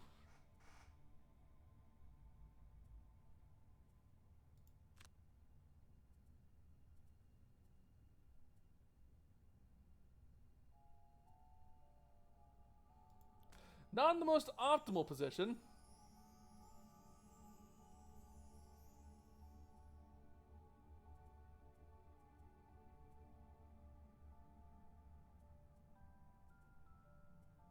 Tell you what. Do I have something on top that could be good? Yes, I do. I have something on top that could be very good.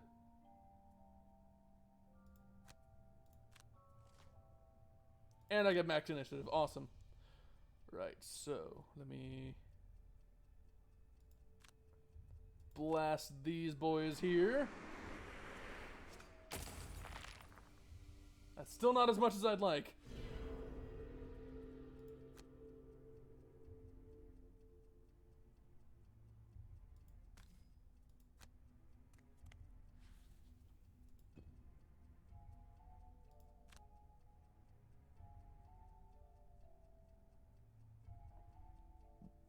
What's your movement look like? 4? Oh, that's so much! I'm gonna put that there, so at least you can bar the way a bit. Then I'm gonna give you your discarded cards back.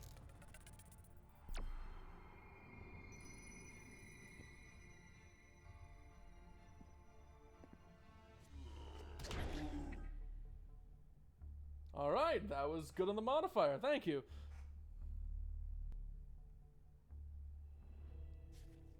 Oh, I won. I forgot I didn't even have to kill them all. I didn't even need to kill all those. I just had to survive. Whoops. I was thinking, oh yeah, I can kill everything. I can clear the room if I just play this a bit smart. No, it's not survive 3 rounds. It's not survive 3 rounds of enemies and beat them all. It's survive 3 rounds of enemies and just not die. I cannot express how grateful I am. Truly, thank you. With the threat to the sanctuary gone, we can finally resume the restoration of the temple here. It will be some time before we are ready to resume our normal services, but I hope we can be of help in the future. I bid ye farewell. Hang on a second. We did that for free? I thought we were supposed to be looking for paid. Oh, never mind. Join a guild, they said. It'll be fun, they said. You'll make heaps of gold. Grumble, grumble. He's mad. Don't mind him. Thanks to you, the temple will reopen in due time, and you will be glad to receive their blessings. Now, the next village we've lost contact with is the Marches.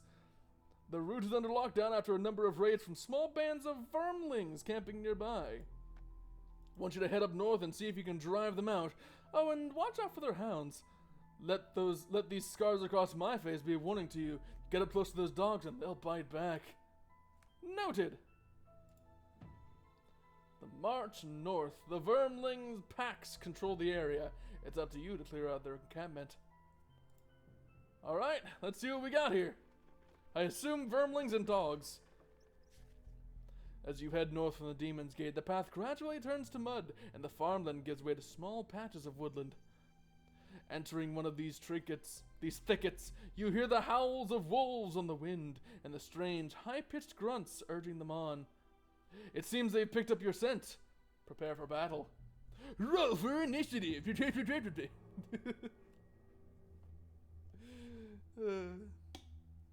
This is, for the moment, this is sating my withdrawal from tabletop stuff.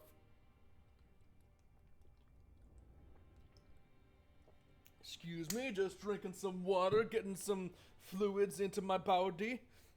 Hounds burst from the undergrowth, barking at you menacingly, soon followed by a vermling scout. He seems briefly taken aback at having stumbled upon a band of mercenaries, but quickly regains his composure, and nocks an arrow, ready to fight.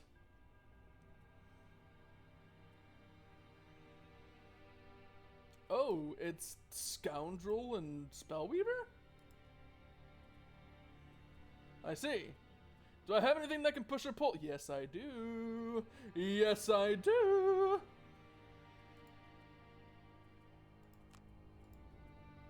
Let me...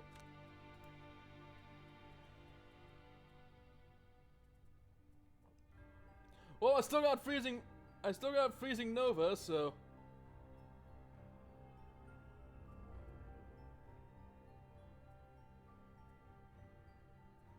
But I don't have a good way to move in there.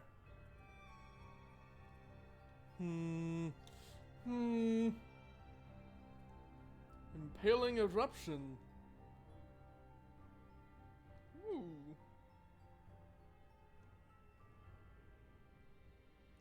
I see. I have an idea. Question. Impaling Eruption, that's top. And movement is bottom, so if I go here... I think I know what I want to do. I know what I want to do. Then Smoke Bomb is on bottom. Any movements on top?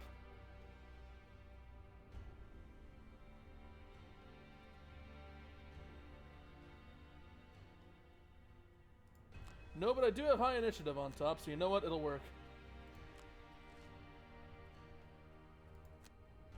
Oh, wow. They have 6?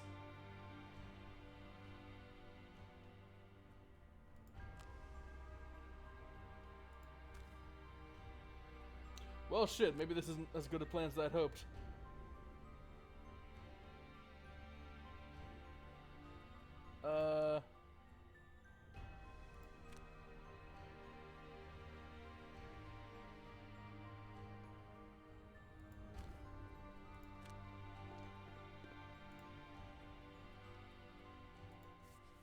Right, well, let me just invisible here then.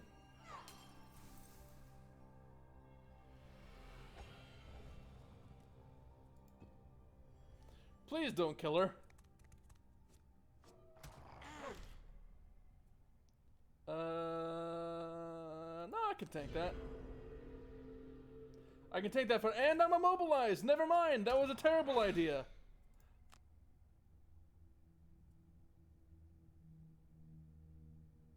I should have just done with the frost thing.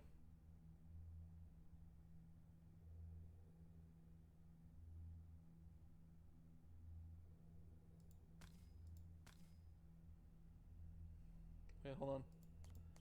Can I? Nope, not that far, unfortunately. Oh well. Wait, what? They counterattack? Oh no. Well, it's a good thing I have this then.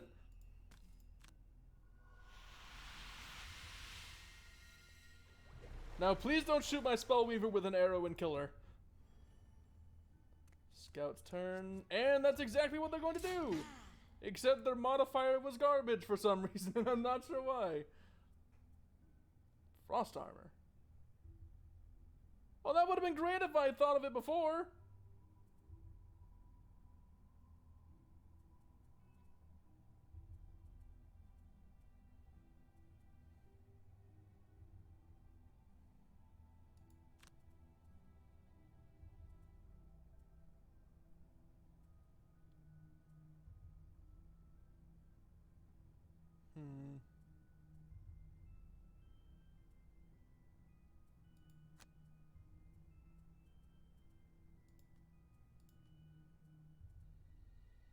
That'll do.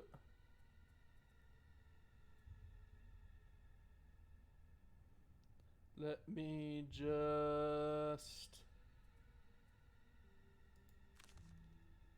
No, don't cancel that. Don't cancel that.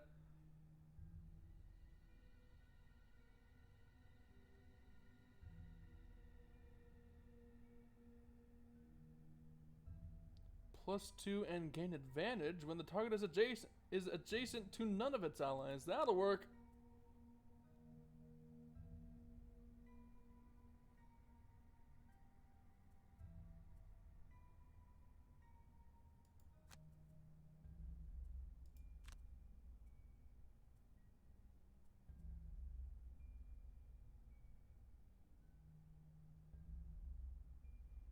On your next 4 attacks, target enemies adjacent to another allies add +2 attack.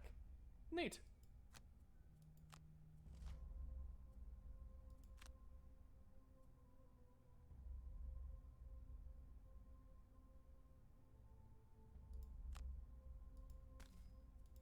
Jeez, this wolf really does not like my Spellweaver.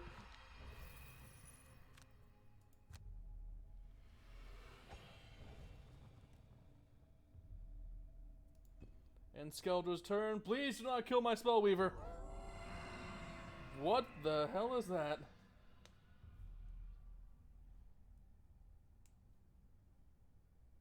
Alright, I guess we're not going to address that then.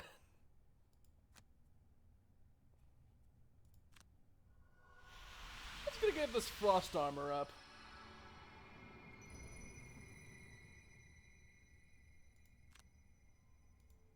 And get myself some fire armor.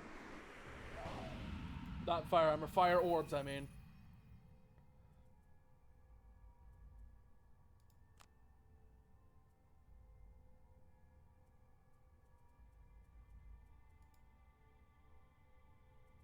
And then...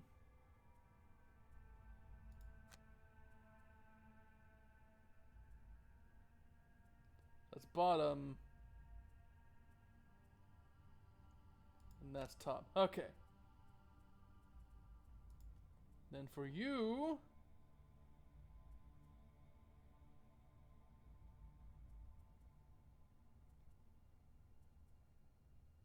bottom...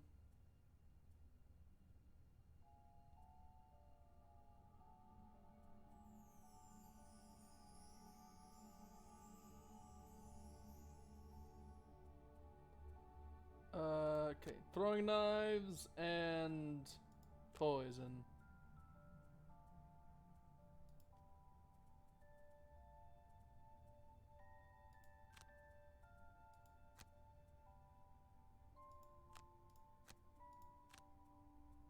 Let's do it.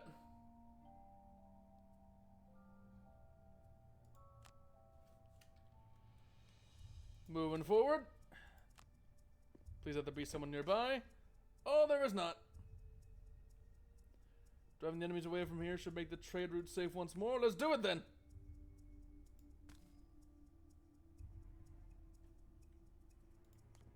Oh, I'm not close enough for that. Oh no.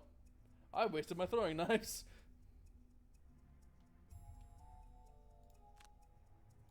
Whoops.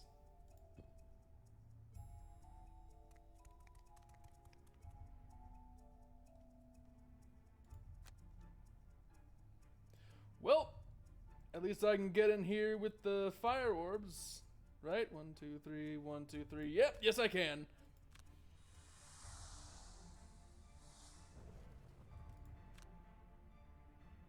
It's range 2. Oh, please tell me there's not an undo for that. Well, someone's about to die. And it's probably Spellweaver.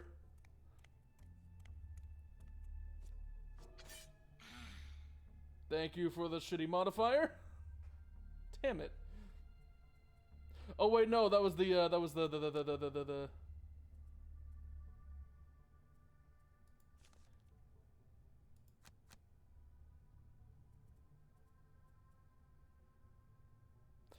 the frost armor, never mind. Burn Manable, Freezing Nova, and Reviving Ether. No, Flame Strike.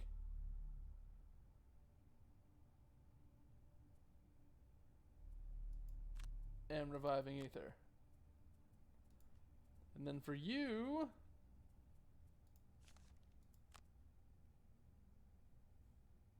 Gonna burn the special mixture. Then...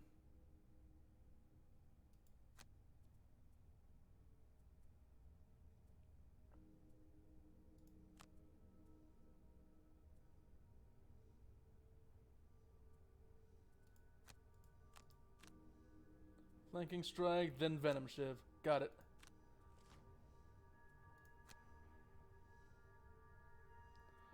So, move.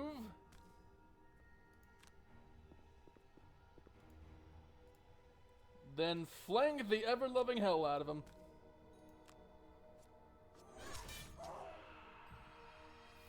GG. There's one down. Let me smash you in the face.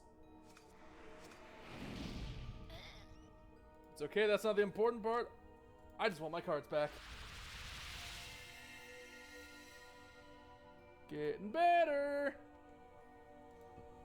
Even though I'm still mad about screwing up that Fire Orb cast. I could take that damage.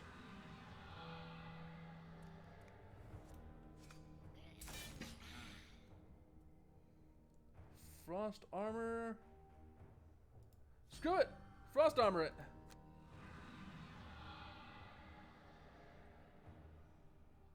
You know, it's funny. The gimmick is that Spellweaver is supposed to be really frail, but because of Frost Armor being a flat refusal of damage, they're actually super tanky and can take hits with no consequence.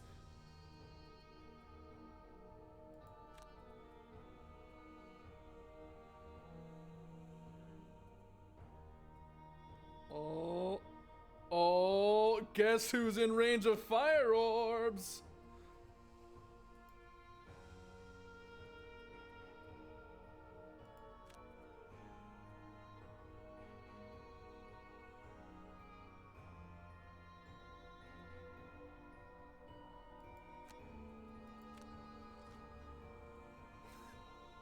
'69 initiative. Now that's a very nice choice in number, but honestly, I don't think it's gonna help you.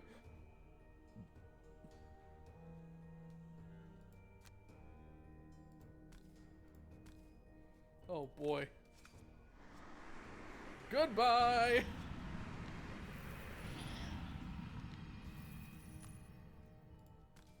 And let me just heal up.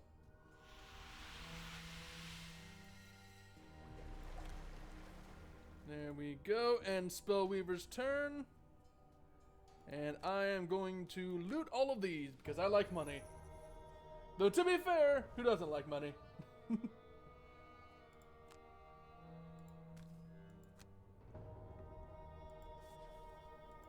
And there we go. That looks like a victory to me. GG.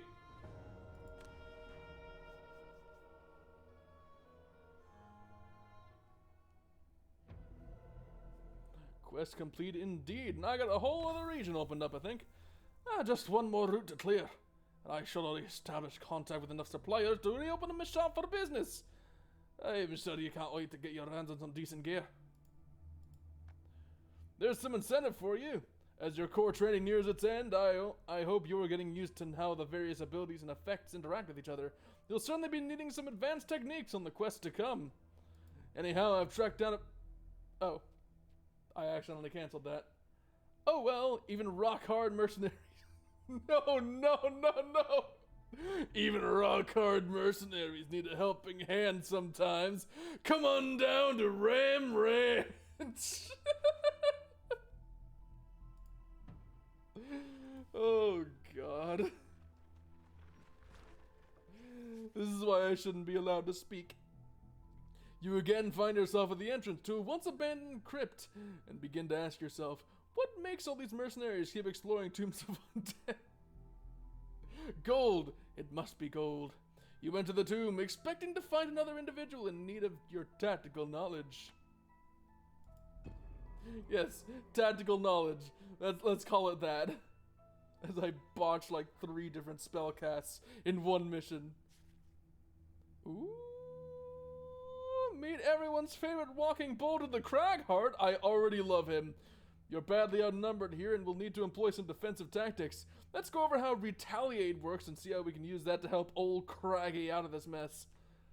Like Shield, Retaliate is an active bonus that can either last 1 round or be persistent, usually with the termination condition for the latter. When active, melee attackers will have damage inflicted upon them equal to the Retaliate value after each attack. Oh, and these are all multi-attack enemies! Oh no! Surrounded by this many living bones, the retaliation against any that attack equates to an incredible amount of damage. Assuming you can survive the round, that is. Oh, and one last thing. Note that Earth is infused already. Remember to click the Consume Earth icon on the card if you wish to use that element to power up an ability. I see. First, let me get a rest in, see what other cards I can get. Ooh.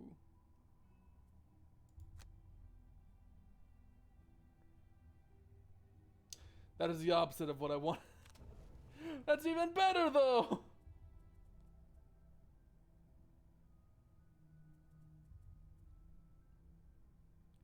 Target all adjacent enemies up to 2 hexes away.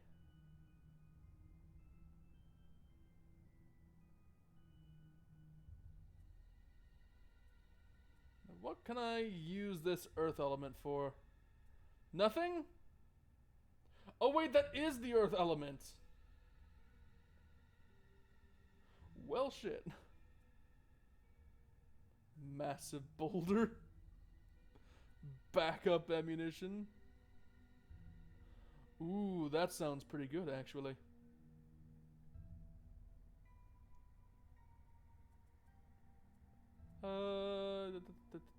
What's something that gives me retaliation here? Opposing strike and backup ammunition. Actually, wait, I can just use that on the next turn. Hold on.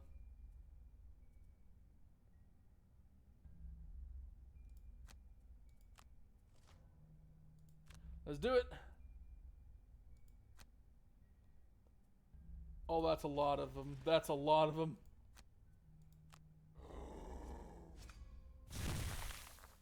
Woo!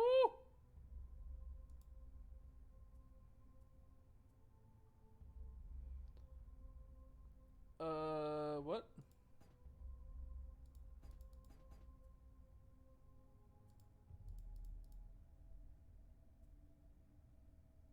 All adjacent allies over 2. Okay.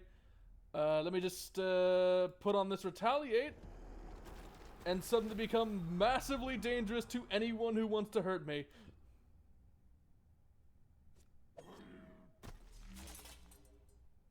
Nice. Nice.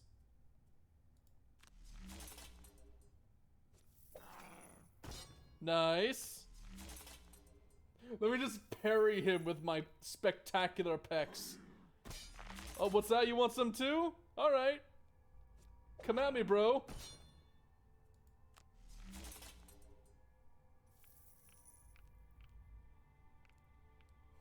Oh, they're still coming. Oh, they don't know. By the way, you can see the active bonus from opposing strike is still well active. Just look at Cragheart's portrait at the top of the screen. Notice how the Living Bone shield didn't prevent any retaliate damage? That's because it's direct. 1 more pip, but that's okay because I don't need another. All I need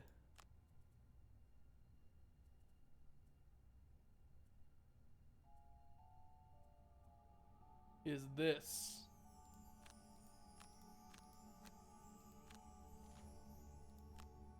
Alright, so... Oh, I did that wrong, no! Oh well. That's okay. I had a combo in mind, but I guess I'll have to do it another day. And let me just be real cheeky and just circle strafe these fools.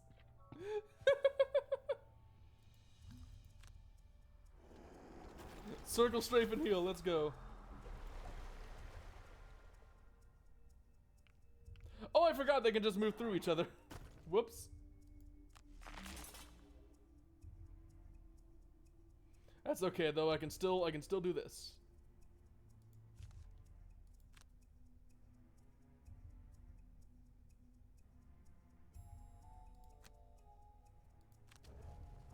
Burn that.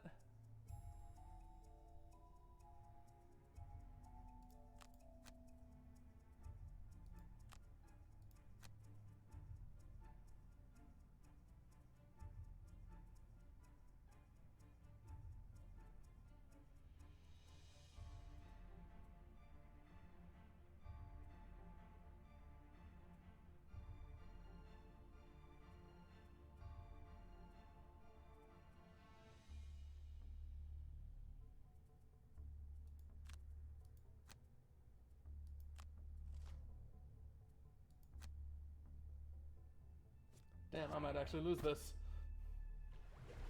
Oh, what? They can heal? Well, that's not very good. That's not very good at all. They just got passive regeneration.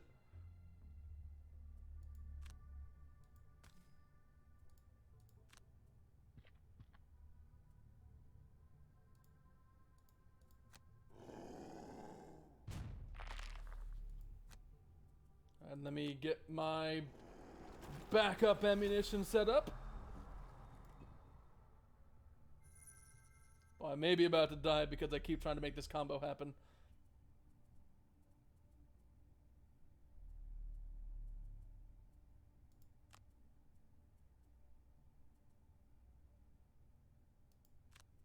Alright. Let's do it. Please don't kill me. Thank you.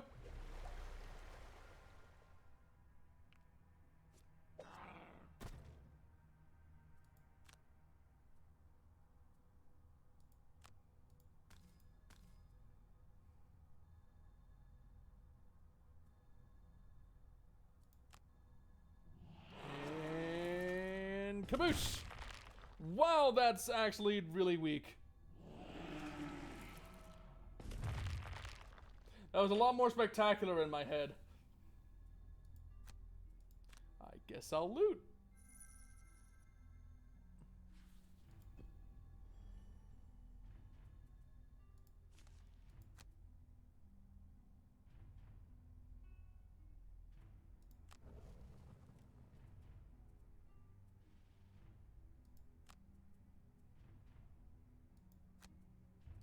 Well, if this doesn't kill, my turn is over.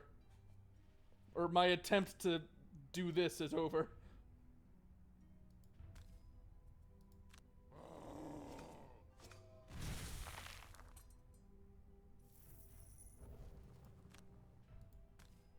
Run! Run, you fool!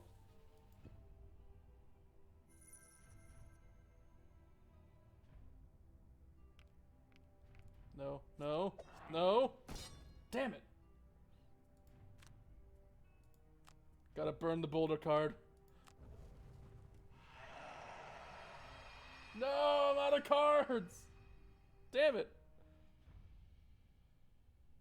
I gotta read these things more carefully so I actually know whether or not they'll work together. I see two effects, I think, oh, that'd be great if I comboed those on the same turn, but I can't because those effects are incompatible because of how the cards are laid out. So I gotta do them on separate turns. I gotta go for longer setups. Okay.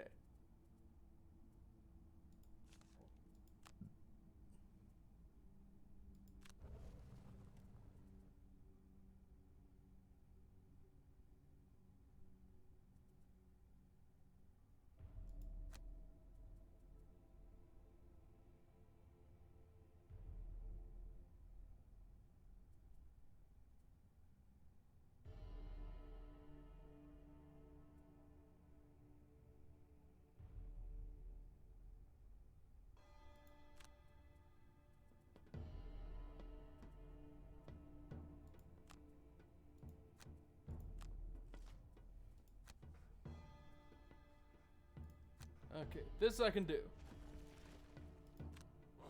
Give me that advantage. Thank you.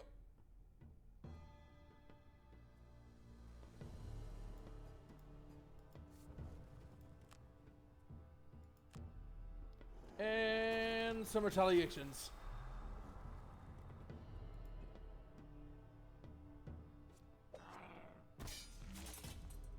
Thank you. Go on, who's next? I'll take that damage.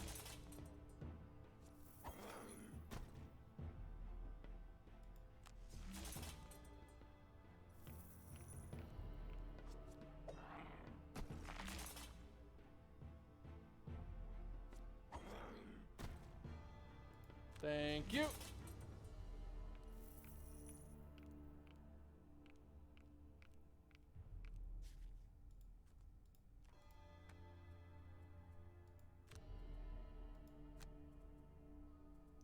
What's the damage like on a dirt tornado? Only one?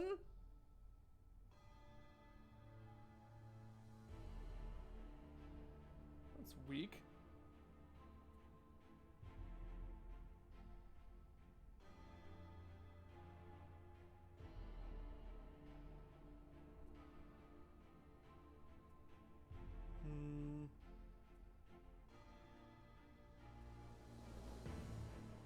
That's bottom, that's top.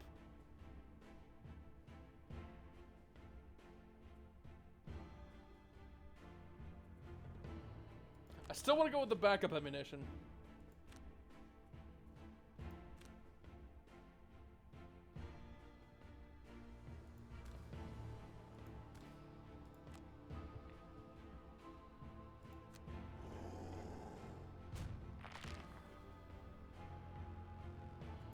Gonna take this for more heals. Then get the backup ammo. Then end the turn.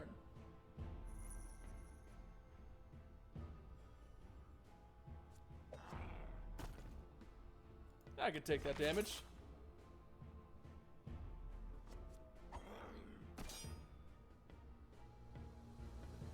And then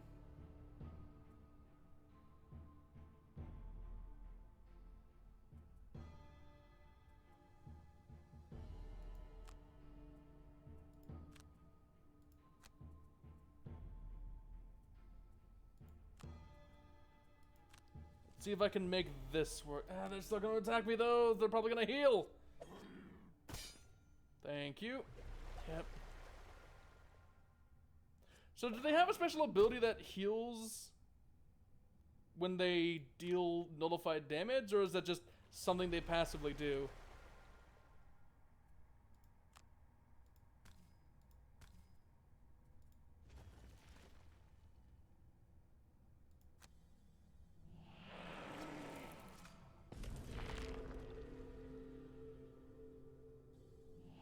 That's no damage. Gee, is it any ranged attack that gets disadvantage, or is, after all, I thought it was just bows, but I guess it's any ranged attack.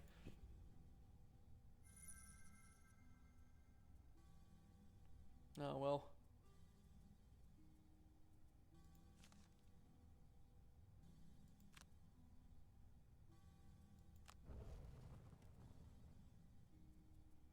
Alright, they're still immobilized, which means... Oh. Oh, I have an idea. I have a wonderful idea.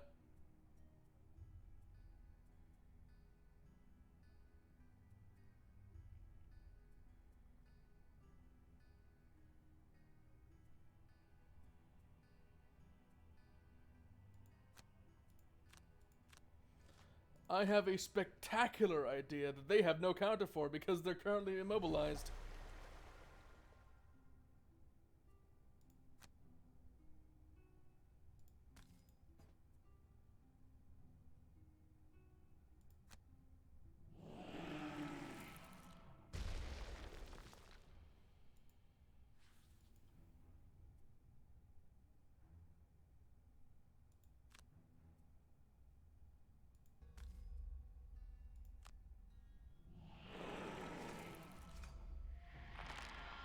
No damage?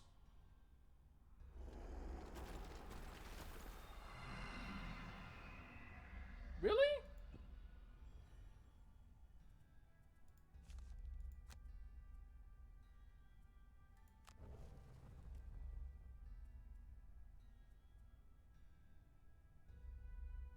When a character gains disadvantage on all of its attacks, some metal condition is renewed at the end of the event. At the end of the affected character's next turn. Okay.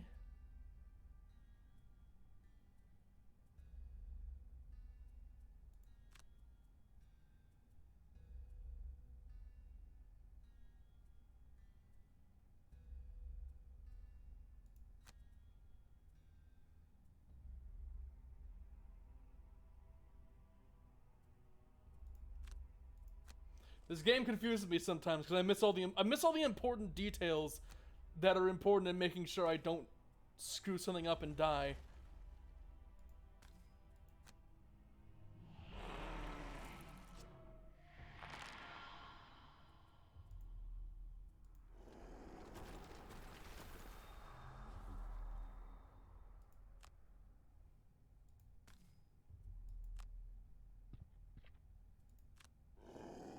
And hit him. There we go. Get some extra loot because I landed on the gold. They get disadvantage on all their attacks, so...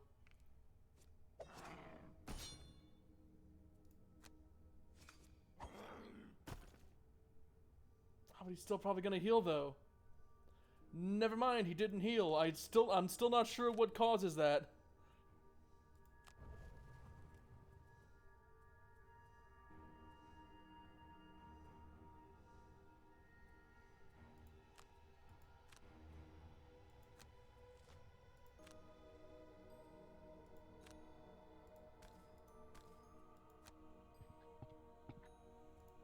There we go.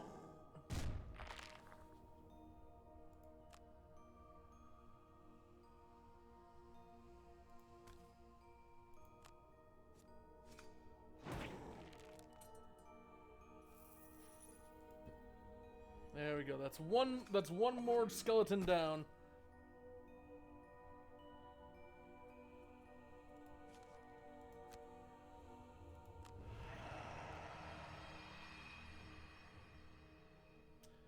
And now I'm dead. Well, I have the... Okay.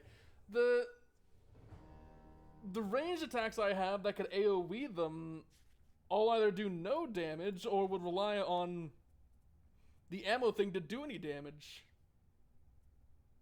So then I get confused. Maybe I'm missing something important here.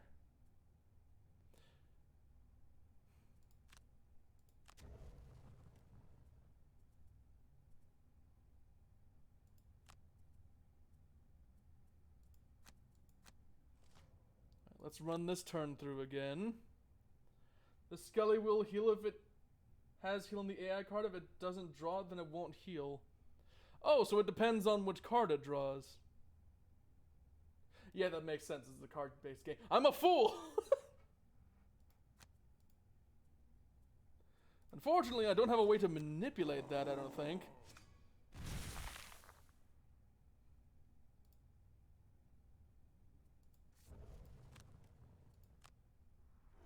Alright. Let's run the Retaliate through and watch them all get themselves killed because their AI is kind of dumb, which I say even though I've still been losing strategy games to it, so therefore any insult I apply to its intelligence is more so applicable to myself because I'm even more a fool by comparison, but whatever.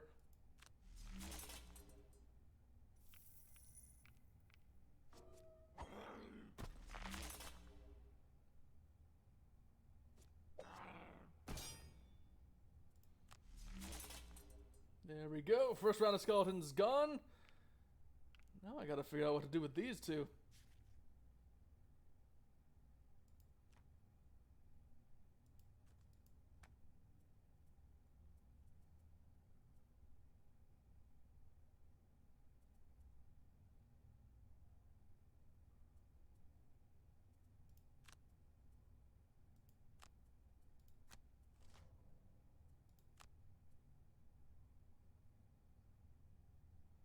Alright, so they're not healing this round, thankfully.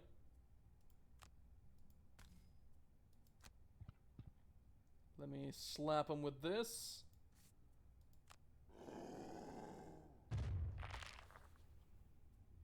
And also heal so I don't die. Get the backup ammo ready. Gonna be using that with a boulder next turn.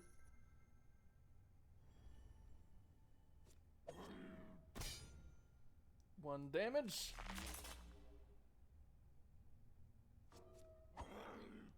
Zero damage, thank you very much. Okay. That's top.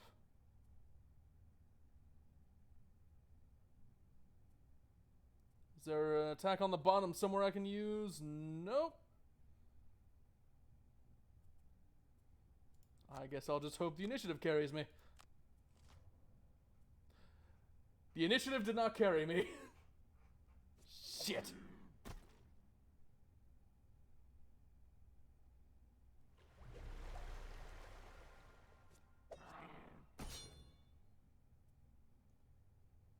Don't have any control over the AI deck, but the card deck is only 8 cards big, so you will learn it over time. 2 of the cards have reshuffled on them, so after they are drawn, the AI deck will reset. I see. So after it uses a certain card, it'll be some time before I can pull it again, I guess.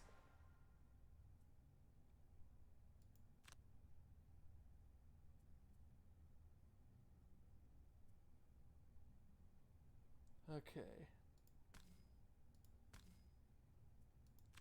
Let's do it! Oh god damn, that's the same thing I did last time! I should have moved away first! Please tell me there's a reset button. Is there just a button I can use to reset this? There's a button I can use to skip it, but there's not a button to reset it. Gee, I'm glad you have so much respect for me, game.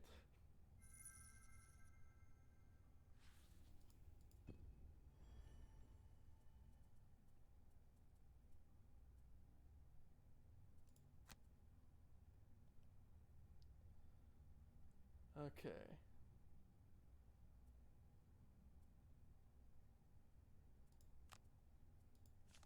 Let me get the rest in.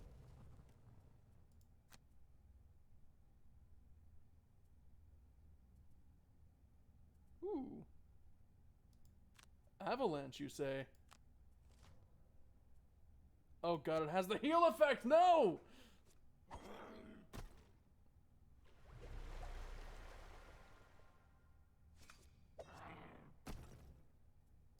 Damn.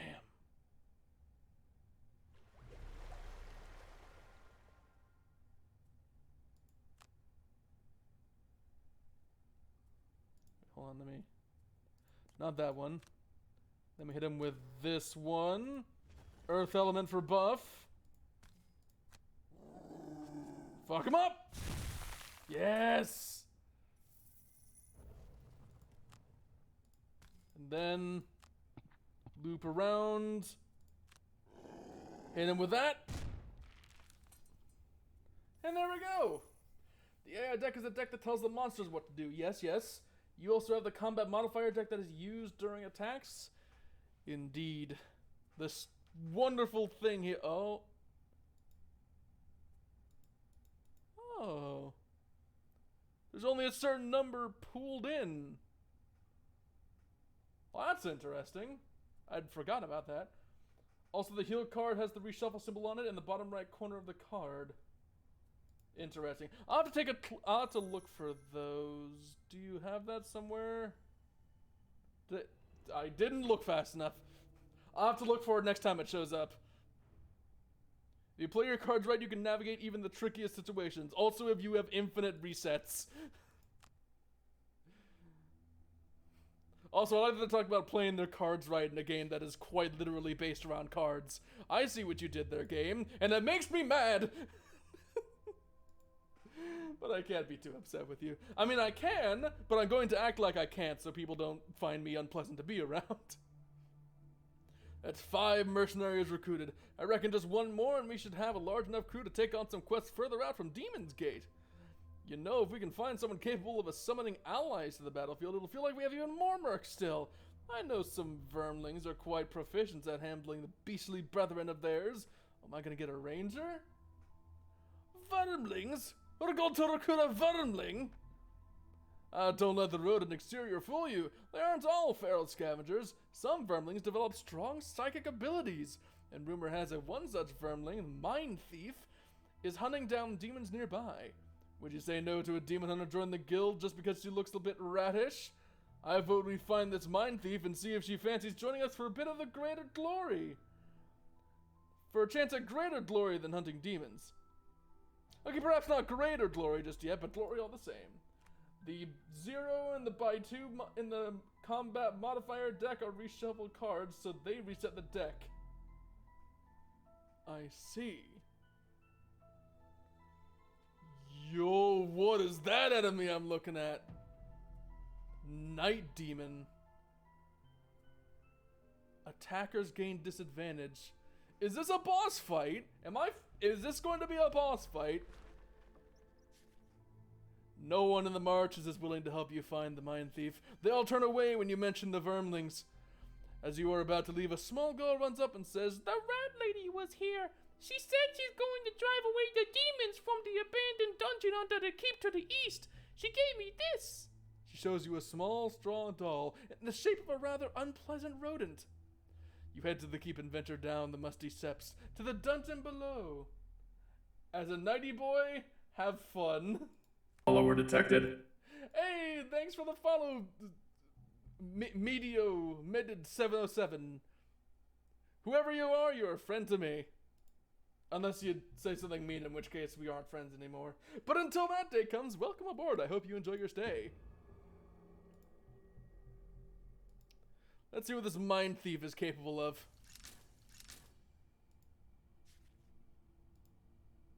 Well, there are bear traps, and also there's more than one enemy here, so this is gonna be fun. Meet the final member of your starting roster, the Mind Thief. What she may lack in physical prowess is made up for in her ability to control the actions of enemies and summon allies to the battlefield. Summons automatically act directly before the turn of their summoner, always performing a move X, attack Y action, where the X and Y are their respective base stats. As the Mind Thief was out hunting demons, you are about to face a more serious enemy, the Night Demon. Oh no. Are these the Nighty Boys? These harrowing creatures have an inherent ability to give disadvantage to all attacks targeting them, making them often tricky to deal with. Perhaps you can try taking them down with a non-attack source of direct damage. So, I take it my task here is to mind control them and force them to walk into traps? That could be fun. Top tip for you. Enemies will prioritize your summon if you're at the same range. Use this to your advantage. I see. So I got 3 of them, and some of them are already wounded. Okay, so they force disadvantage, however, they also have a lot of disadvantage. Okay. I see. Empathetic assaults. Scurry. Submissive affliction. Ooh, that sounds really nice. +1 attack mod for each negative condition on the target and advantage. That sounds spectacular. I'm gonna save that for when I'm pairing you with the Cragheart and the Rogue. Parasitic influence. Oh wow, that's a lot of text. Add muddle, add poison. Ooh. Gnawing horde, summon plague rat.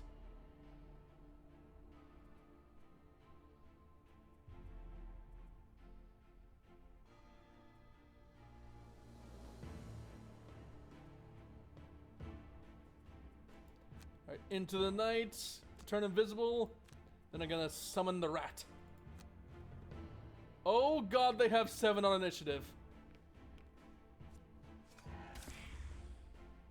Ow. Well, this is even tougher than I thought it would be.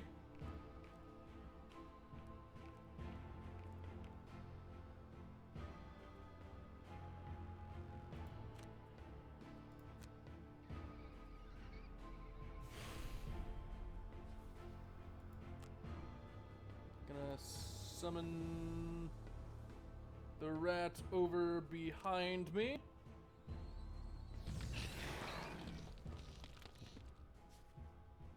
Your push ability card has been burned already. Perhaps there's another way to force an enemy to move on a trap and deal direct damage.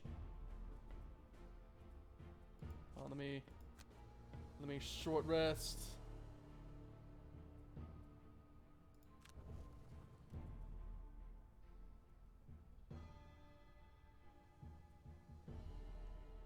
Do I have something that can move on the bottom? Wait, no, I know how to move on the bottom. Everything can move on the bottom because of the default actions. Never mind.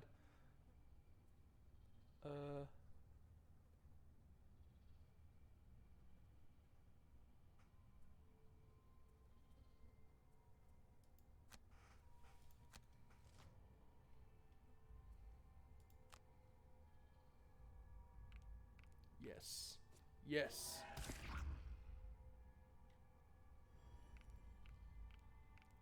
Yes! Yes! Also, wow, these guys do not have much HP, do they?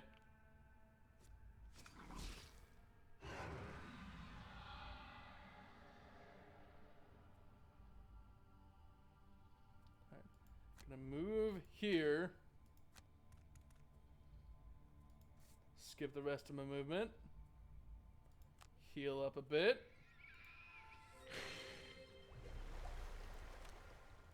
Then attack you to send you down the hallway. I forgot I didn't have to push them straight back and that I could push them whichever direction I wanted. Alright, have fun with the bear trap.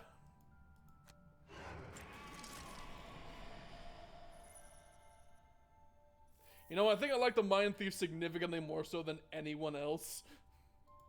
This guy's awesome.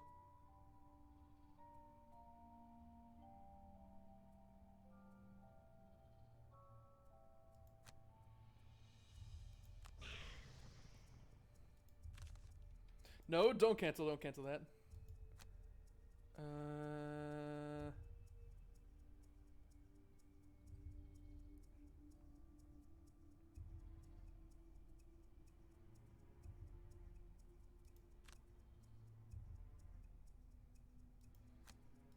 I'm probably not going to get to use this, but it is worth a shot. Because the rat's probably going to kill it before I can. Or the rat could die. Or the rat could be the most self-sufficient component of my team thus far. Okay.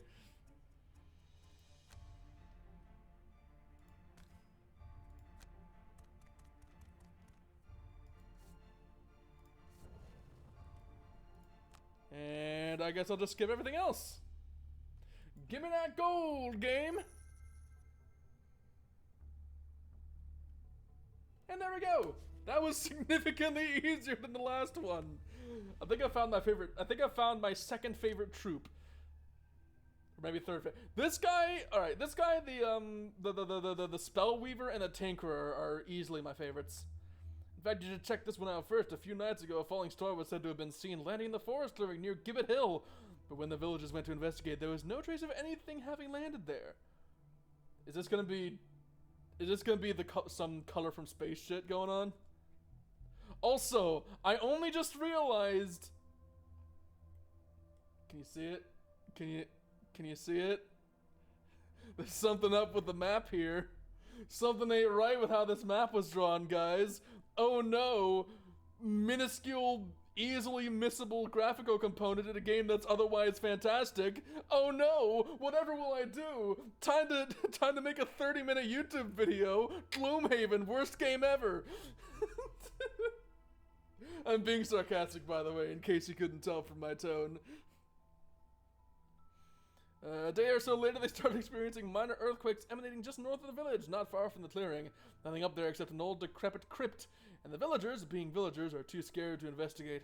Sounds like a magical artifact of some kind to me. You should go check it out. I recommend you bring along the Cragheart and Mind Thief. They should easily be up to the task. Okay, but what if I want to bring along the Tinkerer or the Spellweaver instead? The Mind Thief I'm good with, but I think I'm not as big a fan of the Cragheart as I thought I'd be. Oh yeah, I forgot this game had multiplayer. I'm not using it. At least, not yet.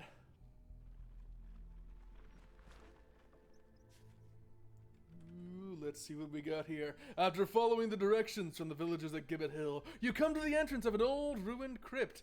It's clear someone has been here recently, as the entrance has been disturbed. Be on your guard. Let's do it. Let's see what we got.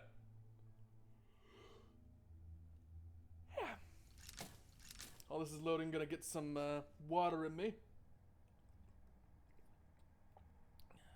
Entering the tomb, you are greeted by the angry shouts of bandits. You know, I was expecting something a lot more supernatural than bandits.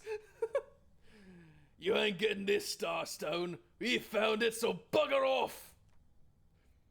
He turns to one of his accomplices and tells him to guard the back room. Well, now you know where it's being stored, smart guy. Alright. Let me get a rumbling advance. And how long does this backup ammunition last? Oh, forever? That sounds pretty nice. And for Mr. Rat Boy here,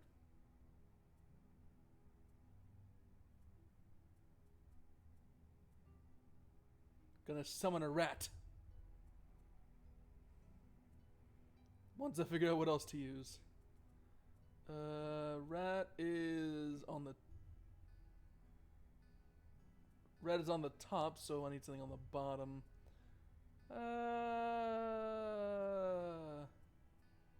Let me shift you up a bit. Yeah. Yeah, that's nice.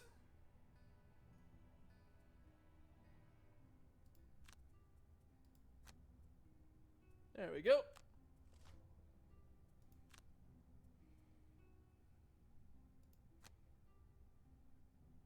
Let me just smack you.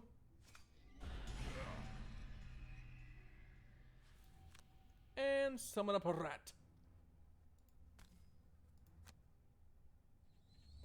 Plague rat engaged.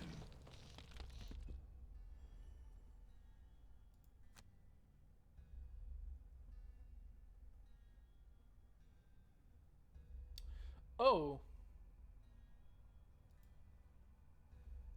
I didn't realize how little movement that gave me. That's fine, he's got a potion, he can tank a bit. Yeet!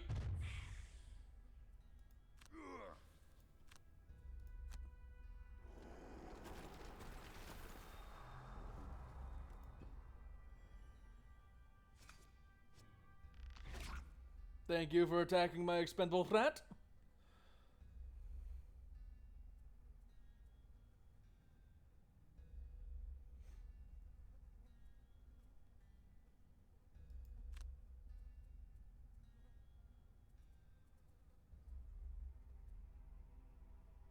Rock tunnel, you say? I don't really need that much. I just need to get through there.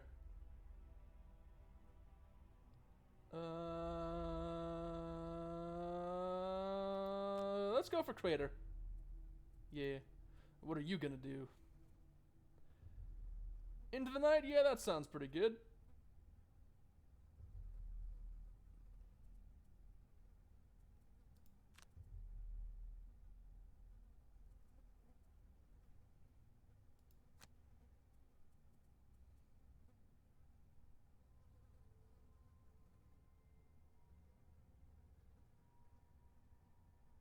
Ooh. Instead of doing that,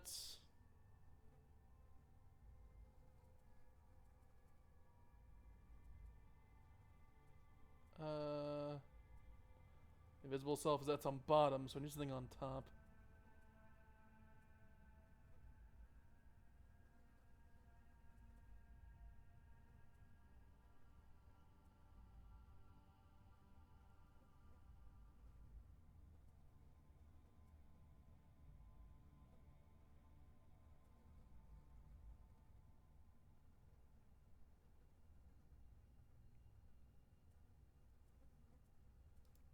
Let's push him back. Let's really harass him this turn.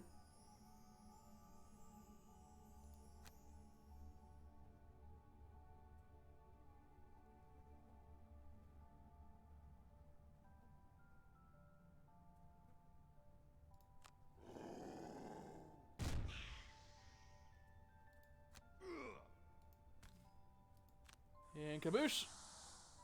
I assume the gimmick there is supposed to be, oh, I crater the ground and do a big old jump.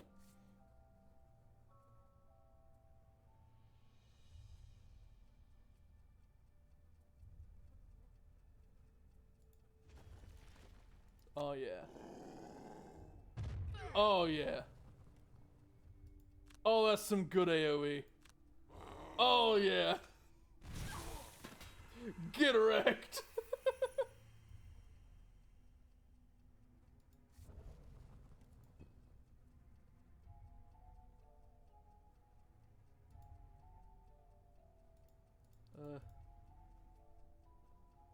Choose to move the summoned ally toward its summoner. Okay. Well, I guess that's nothing then. Gonna turn invisible.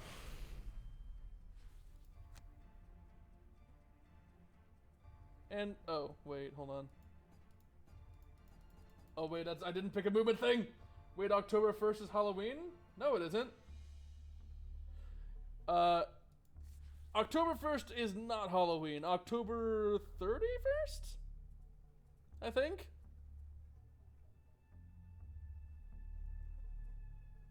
Yeah.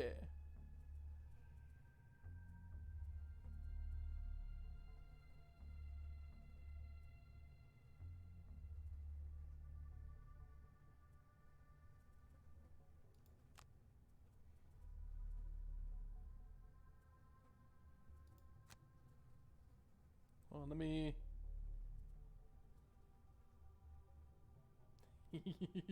Oh, I've got an idea. What's my biggest top card movement skill? I don't have any top card movement skills, never mind. Only rock tunnel, and that's on the bottom.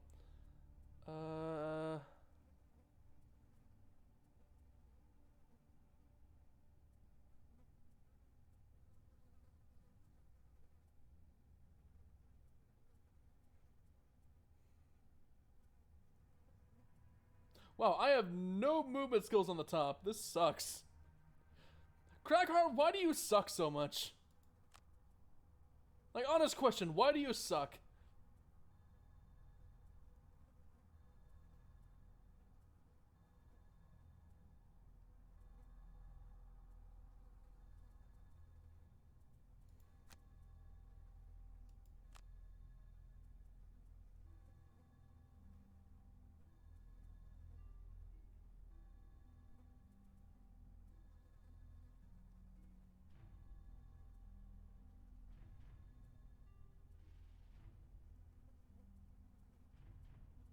Trying so hard to just find something I can move with.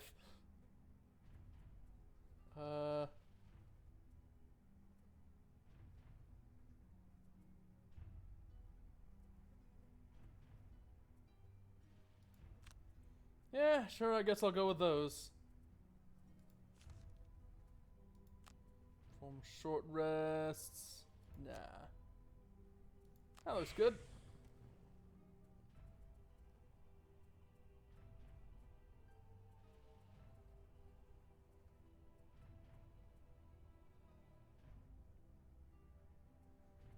Now, where's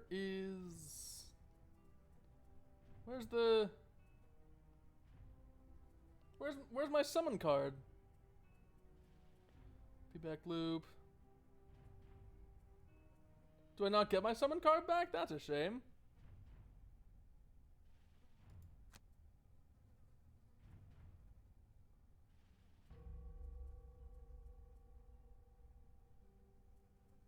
Oh, well.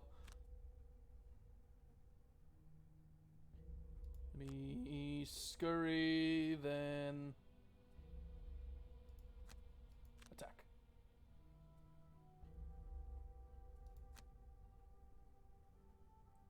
Also, let me heal up because I keep hitting myself.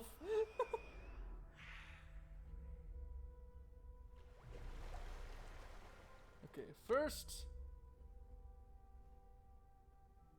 move this way.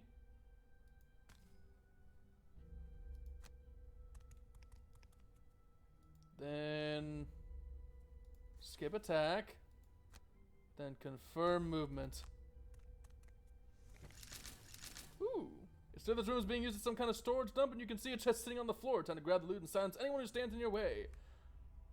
Alright, well, invisible mine thief up in there. Alright, let's go.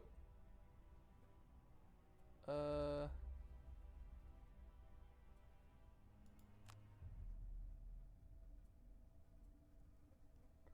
2, 3, 4.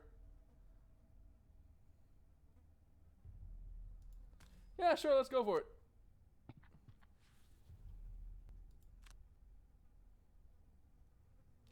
Goodbye. And kaboosh! Wow, that was not very much damage at all. Even compared to what it was meant to be, that wasn't very much of anything.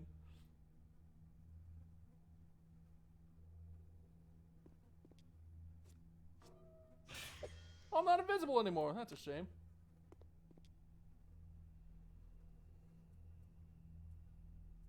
So, Mr. Rat, I'm gonna ask you to leave.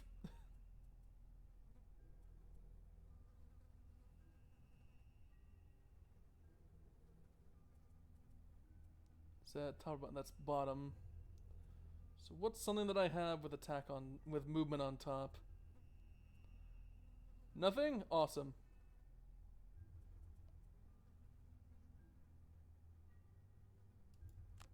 So let me just the basic movement to get out of the way. So that's on bottom. What's something good on top I can use?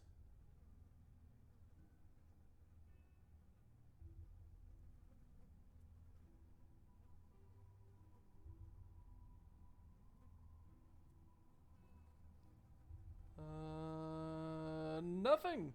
Nothing at all. Wonderful. I'll just disarm him. And you, on the other hand, you I'd like to have some fun with.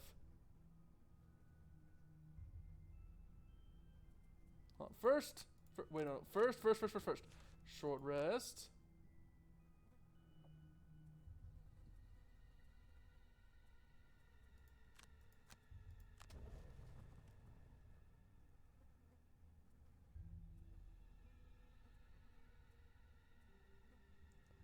Okay.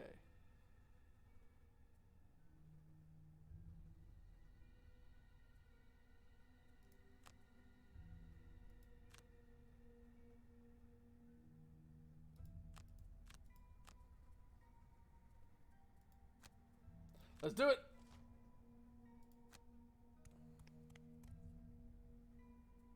Wow, that rat does not move much at all, does it?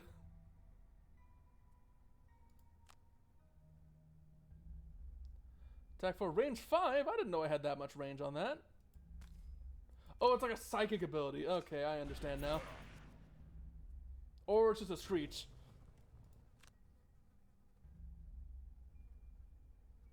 Oh, I can move past them.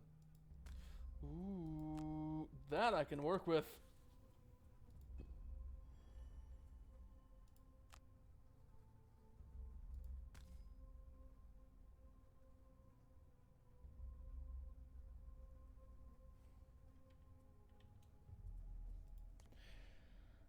I did this wrong. I did this wrong! Damn it. Don't bully poor rat friend, he only has a movement of 1. Yeah, I've noticed, that's why I'm bullying him. I did this wrong, so I can't get my retaliation out of it. Damn it.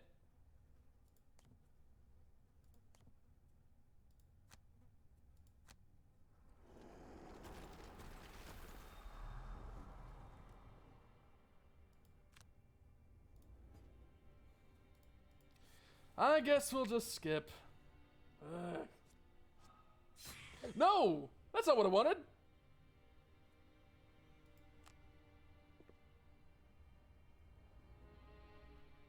Movement 1 is enough of a punishment.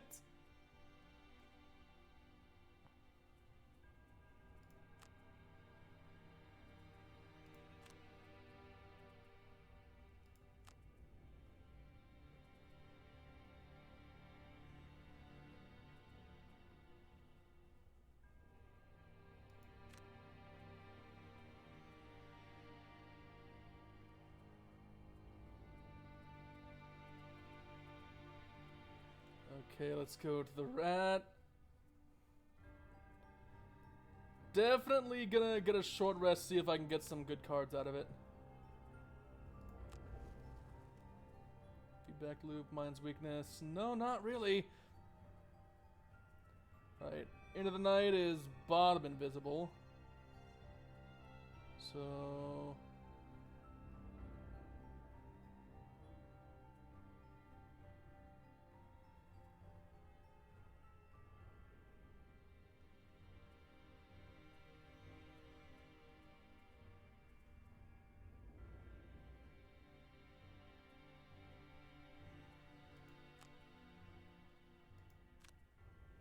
it'll have to work. Play Krat's turn. God, I should have. I really should have retreated.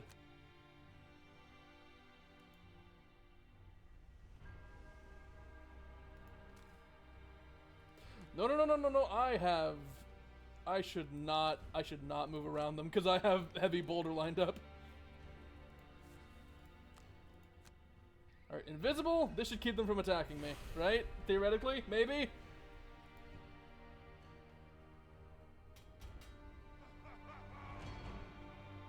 Oh no! That's a lot of buffs.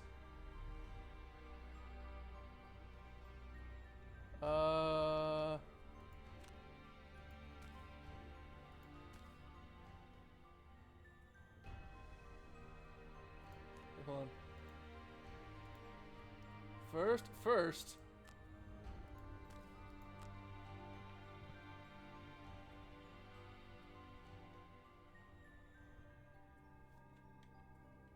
No, how do I undo? How do I undo? I forgot that the range gets its advantage. Fuck it. I'll make it work.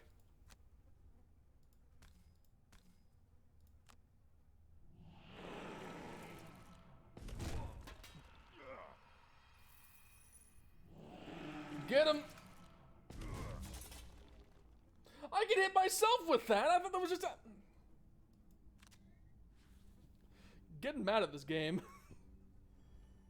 Getting a bit mad at this game. Ooh. You have your retaliations, yeah? Yes, you do.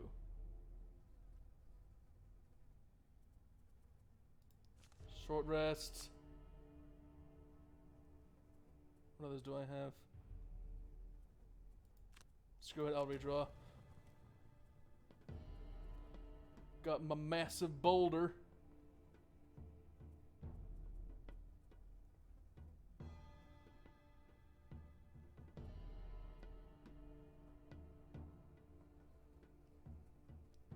So let me...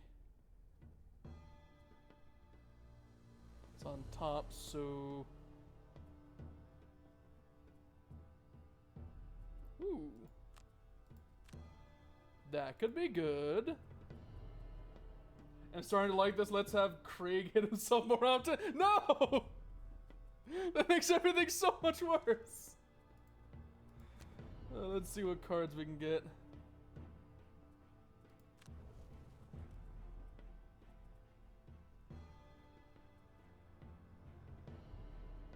Do I have anything that can move? Do I have anything ranged, perhaps? Force an enemy within range 5 to perform an attack targeting another enemy. Well, that'd be great if there were still melee enemies crowded together to attack, but I just exploded them all.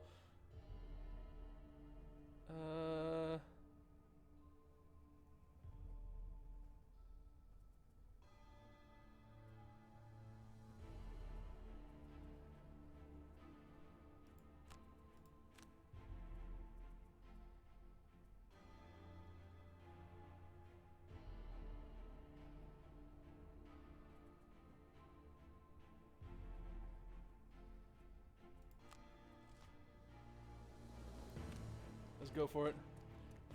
Oh boy. Slow down, Plague Rat. Don't want to rush too harshly into this. Piece of shit, fucking Plague Rat. Garbage. No, no. Don't go around the enemy, go through them. Thank you. Now stab him.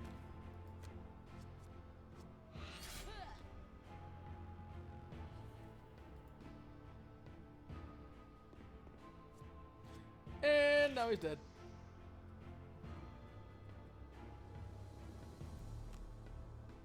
Burn 2 discarded cards. Let's go.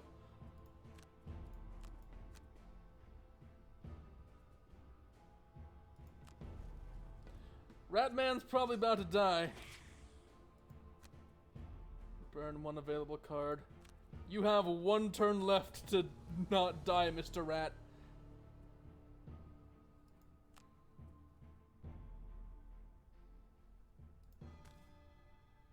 Don't deliberately avoid the enemies I'm trying to debuff. Okay. Mr. Melee Boy is...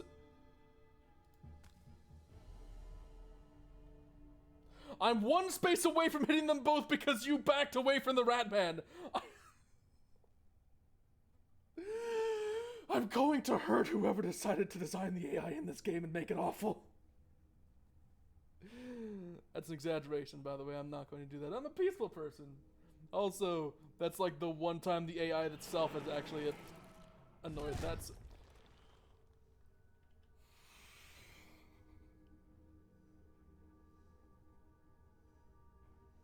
I don't know who I'm gonna hurt, but I'm gonna hurt someone.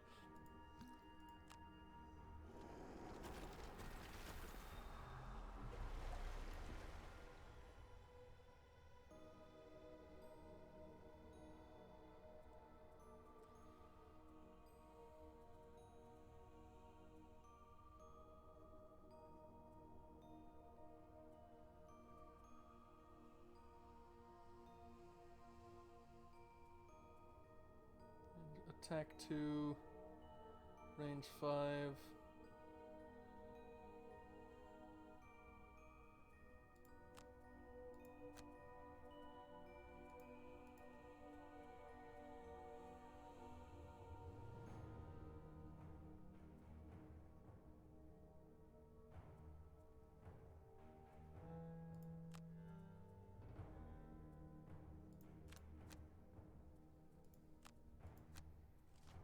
This is a mess.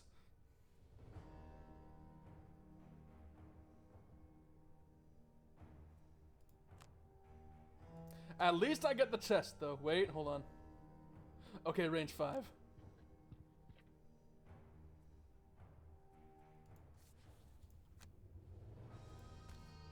Okay.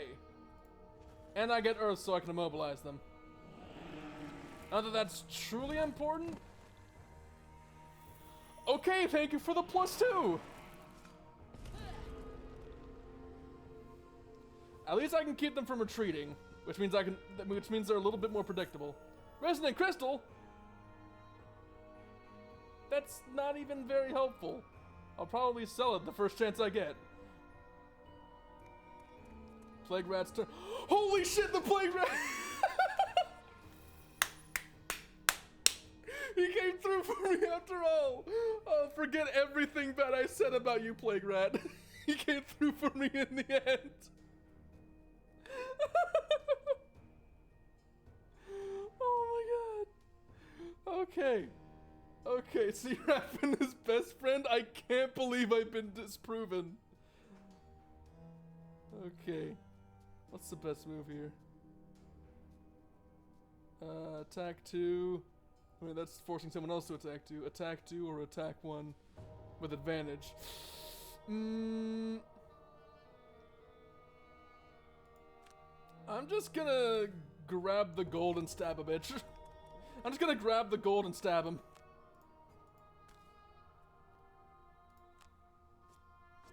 And -1. Take the gold and then lose consciousness.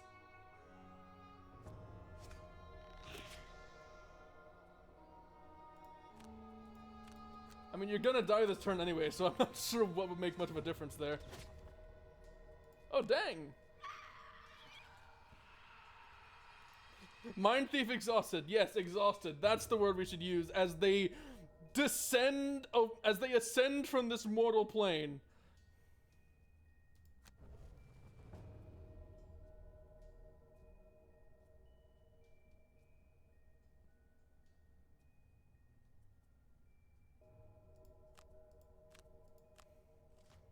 Get over here, boy. Get over here. What? Ah, shit. I can't move because I'm immobilized. Except I still have my ranged attack.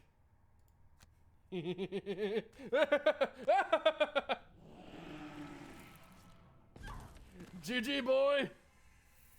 You're done! You're done for!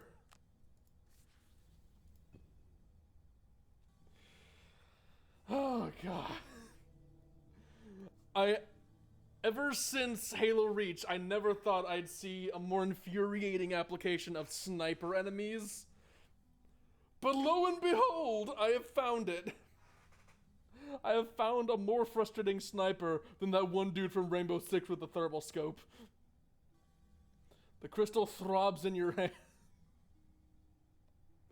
Dare I make the joke? Because the way you describe it, mate, that don't sound like anything inorganic. It certainly contains some powerful magic. Yeah, let's call it that. You stick it in your pack and head out. Okay. We have obtained we have obtained the oblong device that throbs with a powerful magic. God. Just wait for the flamey boys, they're fun. Oh boy, it gets worse! Oh hell yeah. And so that concludes your training. The world is your oyster. A bandit-ridden, undead roaming, demon-infested oyster. You put together a set of starting equipment with the money you've earned thus far, but any other gear you fancy, you'll need to buy. The panel on the left is used to choose your party's lineup and to customize their ability cards and items as you unlock more. You'll now also have free reign over which mercenaries to bring along on each mission, up to a maximum of 4. Be aware those scenario difficulty scales with the number of mercenaries in your party. Unless you are a Gloomhaven veteran, I would recommend you stick to 2 characters for the time being to keep the decision-making process manageable. When equipping items, note that whoever equips an item first has it bound to them. You can unbind an item for a cost, but try to make sure you give it to the right mercenary the first time if you can. To aid you in progressing through your skills and post-training, I've come up with a set of achievements for you to work toward.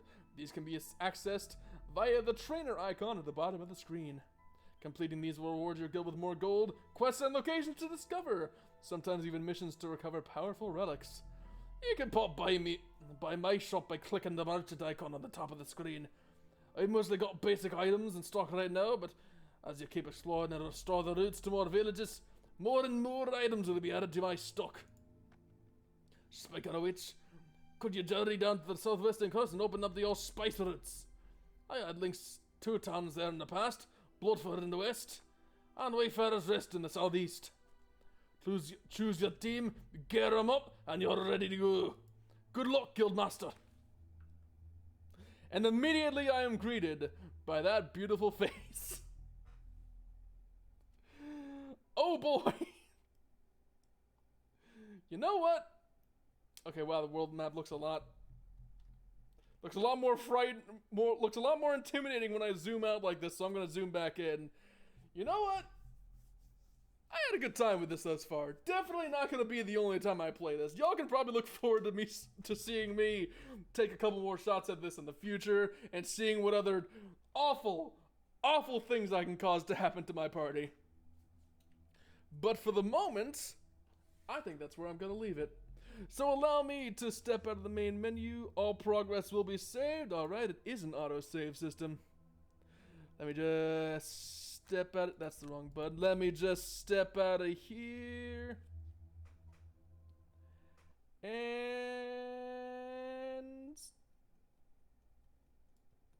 there we go. So yeah, I hope you all enjoyed that as much as I enjoyed it, because you know what? Considering it was a game I originally had not intended to get and kind of bought by mistake, that was a pleasant little unplanned surprise for me. Yeah. Also, there seems to be something... Hold on. Seems to be something on the bottom of my screen here. Huh. Wonder what that could be. I'm sure it's not important. Anyway, so thank you all for coming by. Those of you who were here from the start, those of you who came in later, and especially all y'all catching up with the VOD after the fact. I appreciate your viewership and your company. Keep an eye on my Twitch for notifications and Twitter for some heads ups and announcements. And until the day comes when we all meet again, I bid thee good day and goodbye, world. Thanks for the stream and thanks for coming by, mate. I appreciate your company.